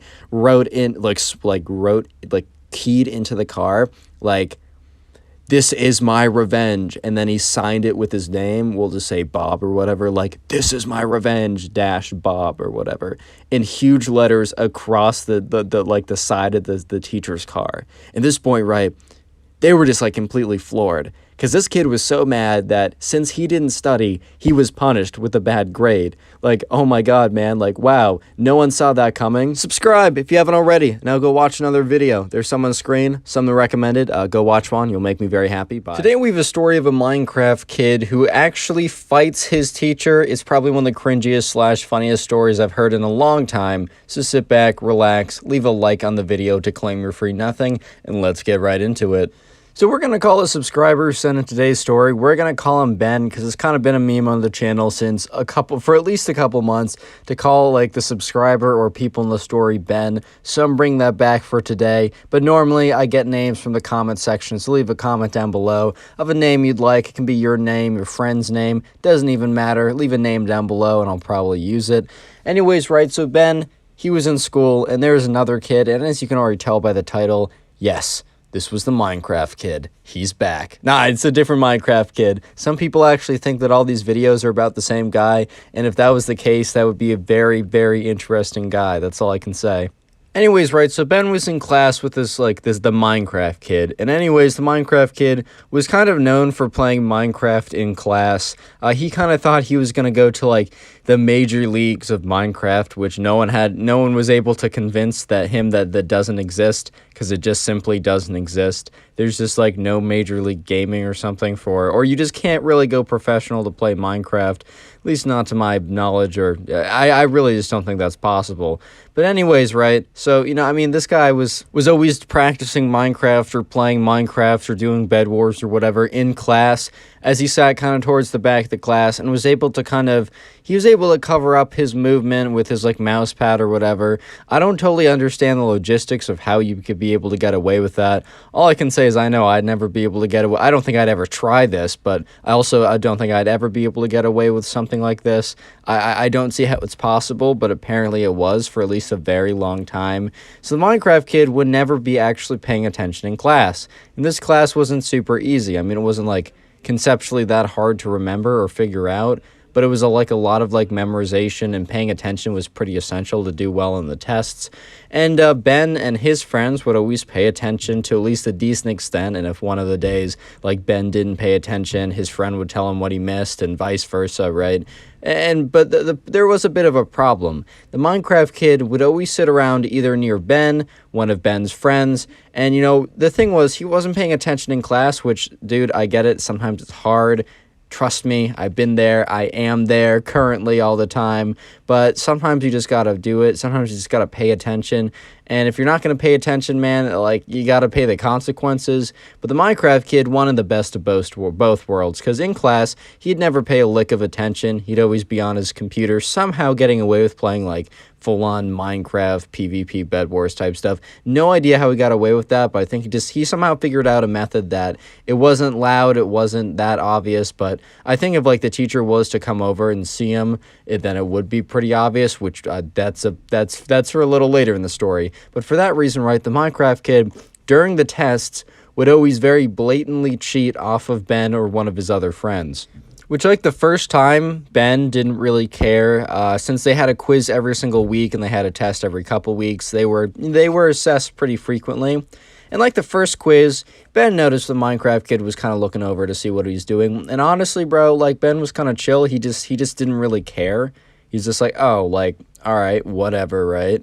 But it was like, over time, every single quiz, every single time, every single test, he would just notice the Minecraft kid would sit next to either him or his friend and would so blatantly look over and cheat. But the teacher really was never really paying that close attention when kids were taking the test. He was always either looking at his computer, maybe getting ready for more material, maybe, I don't know, setting up an installer for mining Bitcoin. I'm bringing the joke back, baby. You just can't stop me, man. You just can't stop me. I know you want to stop me. You just can't stop me, bro. It's impossible. Anyways, though, right? But Ben and his friend was starting to get a little frustrated. Because Ben was like, hey, man, like, I've noticed the Minecraft kid has been cheating off of you, and he's been cheating off of me for, like, months now, every single week, and it's kind of annoying. Because, like, the thing was, right, if it was, like, a one-time thing, while I don't ever condone it, like, at least Ben didn't care, and I think I personally wouldn't care, too. I'd be like, bro, really? But I wouldn't make a stink out of it. But every single week, right, every single week, you study hard, you pay attention, and someone just, like, exactly copies your answers for everything. I think the Minecraft kid might have changed 1 or 2 answers so he wouldn't get caught. But it was just obviously so blatant. And yeah, you know what? Ben and his friend are kind of upset because they're like, you know what? We have to pay attention. We have to do all this work. We have to study hard. Well, the Minecraft kid is able to have fun in class every single day, and his grades simply aren't affected, and they're just like, damn, bro, like, that's not cool. So the first idea they have is like, all right, let's actually let's actually confront this kid, right? So one of these days, Ben and his friends say, hey, Minecraft kid, can we talk to you at recess? And he's like, yeah, sure, whatever. They're not really they're not friendly. They aren't enemies. They're just like not that acquainted. Like, they're just not like good acquaintances. So it's a little awkward to do, but they just kind of like told him like, hey man, like, we noticed that like you kind of like very blatantly like copy off of our tests. And like, if you do that occasionally, we really don't care. But can you just not do that every single day? And the Minecraft kid got really defensive. He's like, cheat? Guys, I would never cheat. I have a very strong code of conduct. I would never cheat. That goes against my morals. And they kind of just look at him because it was very clear. Like, they saw him personally. They saw him looking at, like, the other person.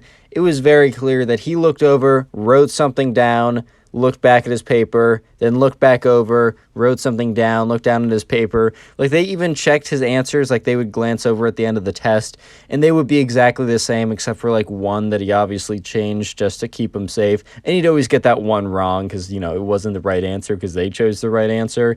And they kind of just looked at him like, okay. And, you know, they didn't get that much from that interaction, but they kind of thought that, like, confronting the guy, being very open about it, and even though he said, oh, I would never do that, I don't know what you're talking about, maybe now that would kind of, like, scare him off, right? Because like, he knows that they're onto him, and maybe that'd be enough for him to not do it, or at least not do it so often / blatantly. So Ben and, you know, his friend are like, all right, well, maybe that will work, dude. Like, maybe that'll be enough to get the kid to, like, I don't know, pay attention in class, or at least at a minimum, just not cheat off of everything we do. But sure enough, right, in class, he's still playing Minecraft somehow. He's, like, training to be a professional or whatever, or something, I don't know. And yeah, sure enough, the next time a test comes around, the Minecraft kid, once again, is just very clearly looking at Ben. Looks over at Ben's answer, writes it down, and even at one point, right, Ben makes direct eye contact with him as he's about to cheat off another answer. And the Minecraft kid, instead of being like, oh my god, like I'm caught, or like looking down, he just looks at him, gives him like a wave, and then looks down at his paper. And Ben is just completely like, dude, like, are you serious? Like, you even just acknowledge that you're cheating. It's just like, you're cheating, you're doing it blatantly, and when we confront you, you're not even saying, hey man, like, can I, like, pay you $5 to, like, keep cheating off your answers? I don't know if that'd be a great solution, guys. I'm not saying that's the right answer here. But Ben was like, bro, you lied to my face, you're gonna use my answers, and you smile at me? We're not boys. You can't be doing that. What? And you might be thinking, how on earth does he actually fight the teacher at this point from what's happening? Trust me, it gets really crazy really fast. But before that, comment teacher down below. I'm going to try and heart a bunch of those comments, maybe even comment teacher like 2, 3, 4, 5 times or something. I can't guarantee that I'll heart all the comments, but I'll do my best to get at least a good handful. And also, while you're down there, first line of the description, or one of the lines in the description, is my second channel. I have been posting a decent amount there. So if you want to check out some other kind of more variety content, go ahead and make sure to subscribe to that channel. But anyways, right, back to the story. And the Minecraft kid is still cheating. So Ben and his friend kind of like go up to each other after that class, and it's like, dude, Ben was like, dude, he still was cheating off of me. And the friend's like, yeah, bro, I watched. It's very obvious. And Ben's like, I even made eye contact with him. I thought he was going to look down all embarrassed or whatever. But dude, he looked at me, smiled, and waved. He thinks we're boys. We're not boys. So they kind of came up with a plan, and they're like, you know what, Minecraft kid is going to be playing Minecraft in class. He keeps on getting away with it. You know what? I have an idea. I'm not going to spoil it. I'm just going to tell you what happens, and you'll figure out the plan as we go along. But anyways, right, next day rolls around, and Ben is sitting next to the Minecraft kid. And once again, the Minecraft kid just gets into his Minecraft game, is playing as usual, playing as always. No one knows how he gets away with playing in class, but when the Minecraft kid starts playing, he kind of gets really into it, and it's as if like the surroundings kind of fade away, because in the beginning he was a lot more like listening to what's happening. He like closed down his game several times if he thought the teacher might have been paying attention, but he's been doing this for weeks if not months now, so he's feeling pretty confident, and his confidence has led him to be cocky, and cocky enough that he just like turns on his Minecraft game, tunes out the rest of the class, and by the time the bell rings, he just shuts off his game and leaves. Like, he's at that point, right? And Ben kind of realizes this, or at least he's betting on that being the case. So anyways, right, the next day in class, you know, they're talking about something, whatever, the teacher's talking, and Ben's like, oh, I have a question on the homework. So the teacher's like, all right, Ben, like, what's up? At this point, right, Ben is sitting right next to the Minecraft kid, and Ben's like, oh, it's like, can you help me, like, I have a very specific question. I don't think it'd be important for the whole class to hear. Can you come here to help me with it? And the teacher's like, yeah, sure, like, whatever, because, like, people were kind of working on some assignments or readings or whatever anyways, so it wasn't like he was stopping class to individually help Ben. He was just kind of, like, answering general questions, and if the question didn't help everyone, sometimes this is better to have the teacher talk to you one-on-one. So the teacher's walking over towards Ben, and the Minecraft kid has no idea that, you know, Ben raised his hand, asked a question, and or the teacher was coming over. He was just so engrossed in his game and so confident and cocky that he would never get caught that he wasn't even paying any attention. Like, all like the sound around him kind of faded away. And sure enough, the teacher walked down and was kind of paying attention towards Ben, but as he walked closer to Ben, he was able to get at like an angle where he could see exactly what the Minecraft kid was doing. And the teacher was like, oh, is he like trying to open up a file to do work? And he like turns the corner a little bit or whatever. He gets into a position, he gets into an angle where he can see exactly what the Minecraft kid is doing, and he realizes he's been playing Minecraft, and the teacher comes to the conclusion, this kid's been playing Minecraft the whole time, and there's a good chance he's been playing Minecraft not just today, not just the day before, but for a very, very long time. So the teacher walks up to the Minecraft kid and says, what are you doing in my class? And takes his hand and shuts the screen of the game. So it was like a laptop. It wasn't like a desktop or anything. He wasn't wheeling in a full-on desktop or something. But, you know, the teacher goes in, shuts the screen of the game. So obviously that kind of either pauses it or quits him out of the game. But, you know, it's a multiplayer game, so you can't pause a multiplayer game. Mom, I can't pause the multiplayer game. And he looks up. He's like, dude, what the heck, bro? I was in the middle of a game. You can't just do that. And the teacher's like, you, like, don't talk back to me. Like, I just caught you playing games in class. That's, like, super against the rules here. You can't be doing that. And the Minecraft kid stands up and says, well, yeah, you know what? I'm training to be a professional. I'm putting in the grind. I'm putting in the grind every day. I'm going to make so much more money than you or anyone else here who goes to the school. I shouldn't even be coming to class. I just have to. And the teacher looks at him because, like, this kid never really spoke up. So the teacher was a little bit, like, taken aback. And the teacher's like, well, I'm confiscating this till the end of class, and grabs the computer. Yeah, you might say that grabbing the computer might have been an overreaction. You can also say there's a perfectly fair reaction. Either way, it paled in comparison to the reaction from the Minecraft kid. And the Minecraft kid's like, give it back! And punches the teacher in the nose. Like, straight up is like, bah! At this point, right, the teacher just, like, stands there in shock. The Minecraft kid didn't, like, knock him out or push him back or anything, but he did, like, some solid damage to them. I mean, he didn't, like, break anything, but it was, like, a full-on punch. It was, like, legit. It wasn't, like, a little tap. It wasn't, like, a whiff or anything. It was, like, a full-on, legitimate whap. At this point, right, the Minecraft kid, all, like, the, I don't know, all the energy he had, all that energy he had against the teacher, being all like, oh, like, you can't do that to me, like, I'm trying to be a professional, all that disappeared instantly as he hit him in the face, because he realized that he messed up big. And the teacher just looks at him, and at this point, the whole class have been watching this whole thing going down, and after the Minecraft kid punched the teacher in the nose, they all kind of gasped, and it went so silent, because they're just like, they've never seen anything like this happen before. The Minecraft kid's like, sorry, it was a reflection, it wasn't on purpose, bro, like, that's on me. He was, like, really trying to backtrack super hard, because he knew that he was in such big trouble, and the teacher just looks at him, and just points towards the door. He's like, get out of my class. Go down to the principal's office. I'll be following you there in like 1 minute. Don't try and get out of this. Don't tell the principal anything that isn't happening, because I'll tell him if you don't. And the Minecraft kid's like, yes, sir, and gets up and leaves. Because he was like, all right, I need to minimize how bad this is. And at this point, right, Ben looks at his friend. Because, like, Ben just wanted the Minecraft kid to get a little bit of karma for cheating off of him every day in class. He had no idea that it was going to accelerate this crazy, bro. And Ben just looks at his friend with this look of like, well, that was unexpected. Subscribe if you haven't already, and now go watch another video. There's some on screen, something recommended. Go watch one. It'll make me very happy. In today's story, the substitute teacher, they forgot to clear their search history, and it got pretty bad. It actually got extremely awkward. Anyways, enjoy the story. Anyways, right, so the subscriber who sent this in, let's just call him PJ, right? You know, I know a lot of really good PJs, so this guy's a good kid too. I can just tell from his like profile pic. He's a good kid. Anyways, right, so PJ, we'll call him PJ. He sent me this story of when, you know, he was in history class, right? You know, and, you know, it was just a normal day in history class, or so he thought, right? He gets to history class, gets there a couple minutes early, you know, he sits next to his friend. He's just having a pretty good time. I mean, not really. He's about to go to history class. I mean, how exciting can that be?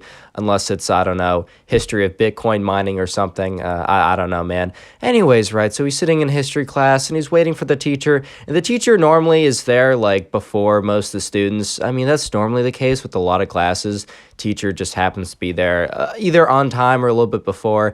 I've definitely had classes where teachers were, like, the last ones there, but, like, unlucky for us, I guess, like, just tough. Like, deal with it.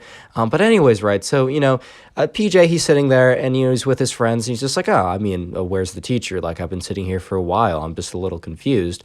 And, yeah, so, you know, the teacher never shows, and it's like 2 or 3 minutes later, and some random guy walks in, and this is like a younger guy. Let's say he's probably like 24, 25, probably fresh out of grad school or something for, I don't know, being a teacher. I don't really know how the education system works when it comes to being a teacher, man. That's not my forte. If you want to ask me about the education system when it comes to like specializing in Bitcoin, okay, I'm gonna shut up now. Anyway, so the substitute teacher walks in and says, "Hey guys, I'm Mr. Let's call him Mr. Steven. Yeah, Mr. Steven." Anyways, right, Mr. Steven, he comes in, and he's just like, hey, guys, like, I'm going to be your substitute teacher. Your teacher's sick today, so, you know, I'm coming in for, like, you know, the class. And I'm looking at the class notes, and it looks like we have a movie to watch. You know, that's a good feeling, right? When you're in class, and it's like, okay, it's movie time. Even if the movie kind of sucks, like, the movie isn't that great, for some reason, it is always so much better than actually doing, like, actual work. Even if for some reason the actual work might have been, like, legitimately more entertaining, for some reason it actually doesn't matter. As long as you're watching a movie, it's going to be a good day. Anyways, he said, okay, you know, your teacher sent me in the lesson plan. Today we're watching a movie, and I got a download link for it, so just give me a second. So, you know, Mr. Steven, right? Mr. Steven, he goes on his computer, he downloads the movie. All the people are kind of talking with each other because, you know, he's just downloading the movie, so it's kind of a free period for people to talk. People are like, all right, like, movie time, baby, let's go. Because I don't know about you, but whenever class was like, you know, a movie class, it was always a good day. It was legitimately always a good day when that was the case. So everyone was pretty hyped, everyone was pretty excited, and eventually Mr. Steven, you know, he actually gets the movie to download. He figures out how to use technology. But the thing is, right, Mr. Steven wasn't totally sure how to, you know, use the AirPlay feature. He wasn't totally sure how to link up his computer with, you know, the screen share type thing. So, you know, he's like, okay, he's fiddling around with it for a little bit, and it's just not working. So he says, hey, does anyone know how to use, like screen share or use the AirPlay or whatever? I don't even know. Like, somehow get his computer to, like, play on, you know, the screen so that everyone could watch it. And this kid raised his hand. He said, hey, you know, I can help you. And this kid, we'll call him Benny. Benny was kind of known as a Bitcoin miner. That was kind of his thing. Like, everyone knew him as the guy who mined Bitcoin. Connor, the joke wasn't funny the first time. It definitely wasn't funny the second time. It isn't funny the 500th time you said the joke. Can you shut the fuck? Oh my God. Okay, I get it. I'm not funny. Whatever. I have an obsession with Bitcoin mining for some reason, even though I'm much more of a fan of proof of stake blockchains like Tezos or... Anyways, right, so this kid was kind of known as, you know, being a little bit Now, I don't want to call him a bully or no, maybe he was a little bit, but he definitely had a very strong personality. This kid, Benny, right? He definitely would, he didn't really, how do I put this? Like, he was a good kid, right? He was a decent guy, but he definitely was very,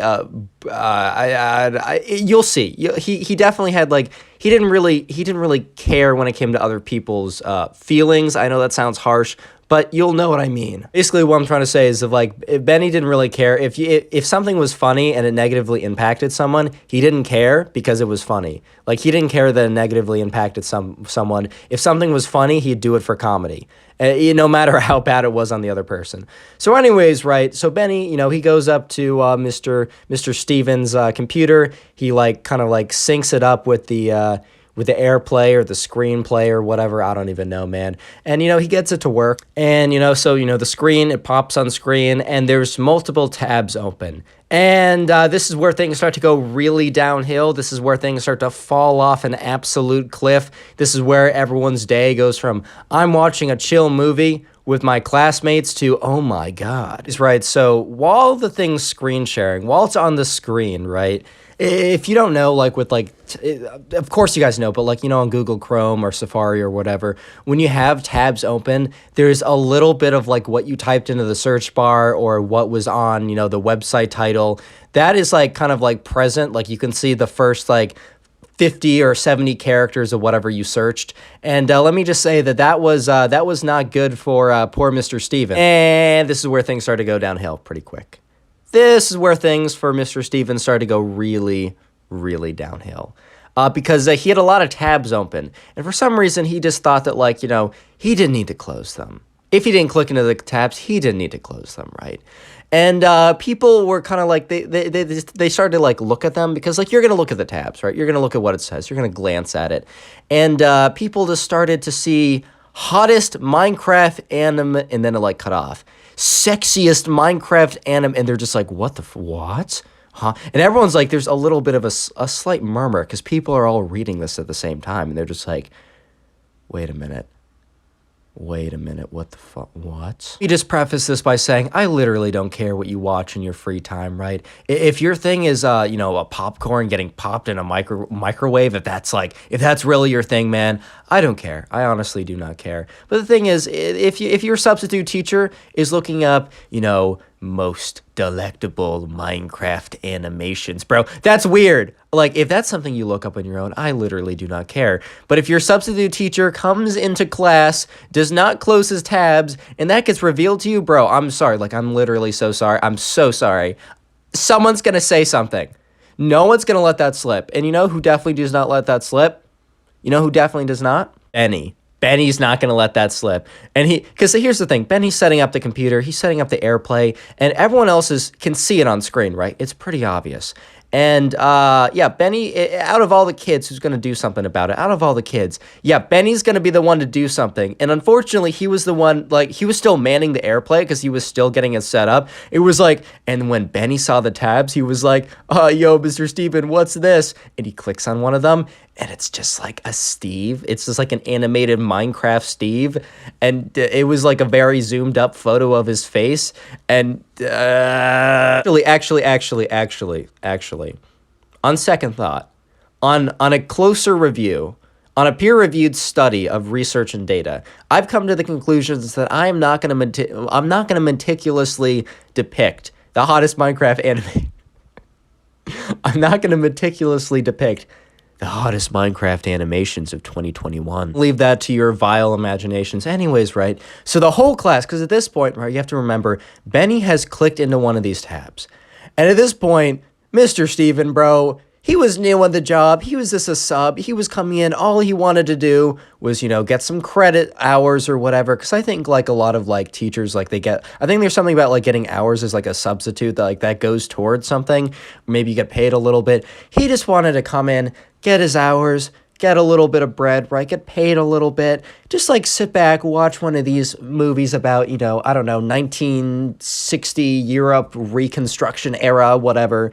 I don't know, the United States going off the gold dollar, the gold standard. I don't know, man. Like, it was one of those history videos.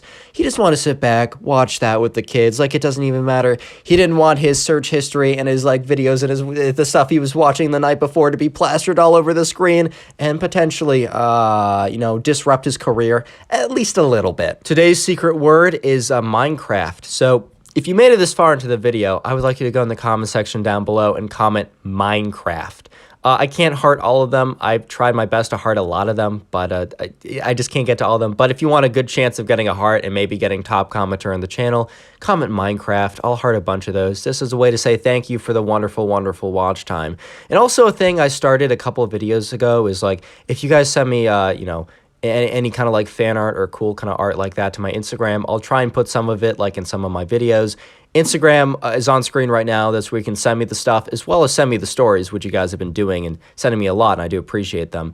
But yeah, I'm just going to show you some fan art on screen right now, as well as the Instagrams to the correlated accounts, so you can go say like that it's cool. Go send them some good messages or something. And today is your lucky day, because every single person who leaves a like on today's video will receive their very own nothing. I know, it's a wonderful deal. Back to the story. Anyways, right, so Mr. Steven regains control of his laptop, like shuts it disconnects the AirPlay or whatever, right? And he's like, guys, I'm so sorry, like, you weren't supposed to see that. And like the kids in class, right, this is a high school class, like this isn't some like middle school class where this would be a really serious issue. Like it's bad in any case, but like the kids just thought it was pretty funny. And like the subscriber PJ was like, he kind of spoke up. He's like, dude, like, Mr. Steven, don't worry about it.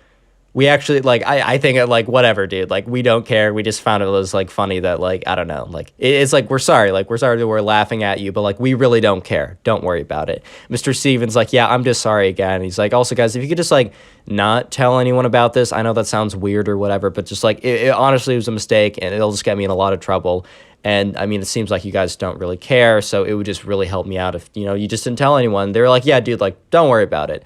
And like, PJ's like, yeah, you're good, bro. Like, we get it. Like, could kind of mess up your career or whatever, and it's honestly not a big deal, so it's totally chill.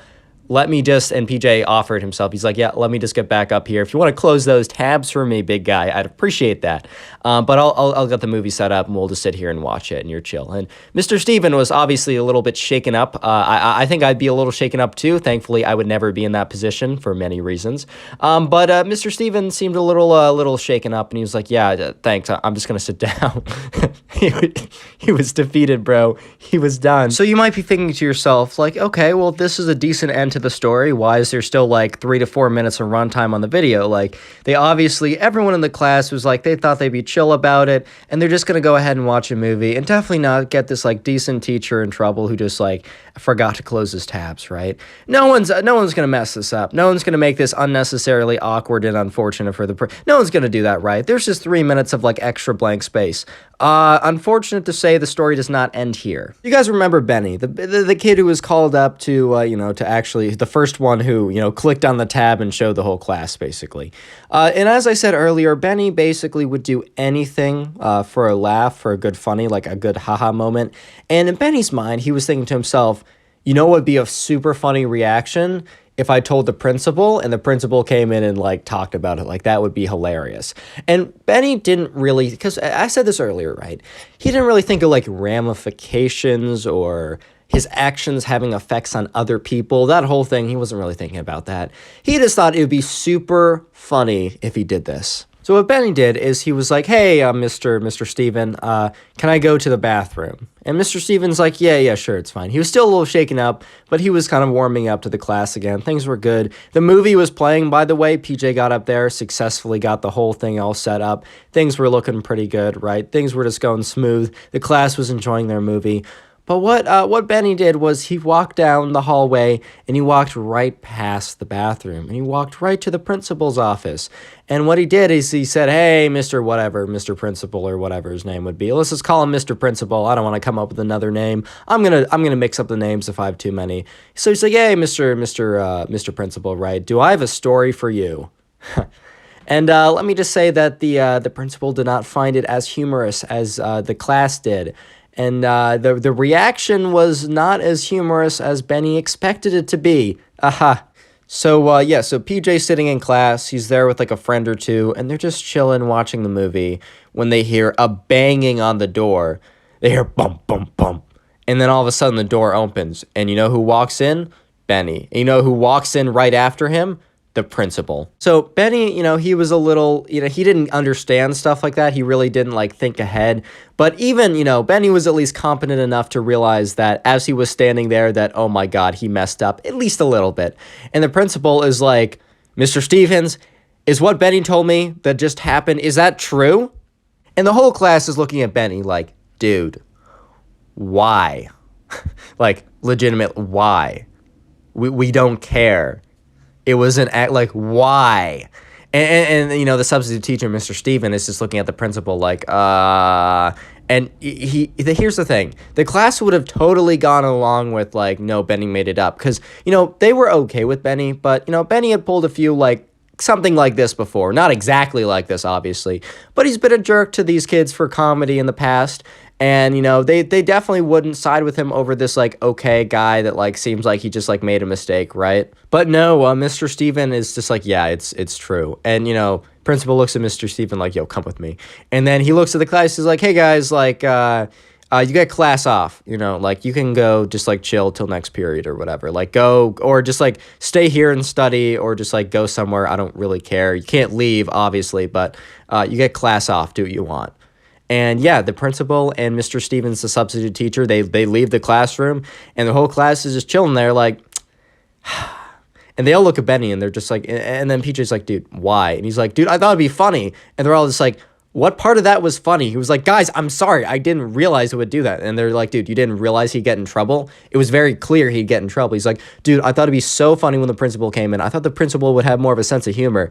And they're all just like, dude, why would the principal have a sense of humor? He has to run the place. So this was like an old guy, like the principal was like an old guy known for not having a sense of humor, known for like taking stuff very seriously. So everyone's like, Benny, why would you think this? And eventually Benny's like, I messed up. I messed up. And they were like, yeah, dude. Yeah, you did. Subscribe if you haven't already, and then go watch another video. There's a bunch on screen. Also, 5,000 likes, and yeah, it's good stuff. I don't know.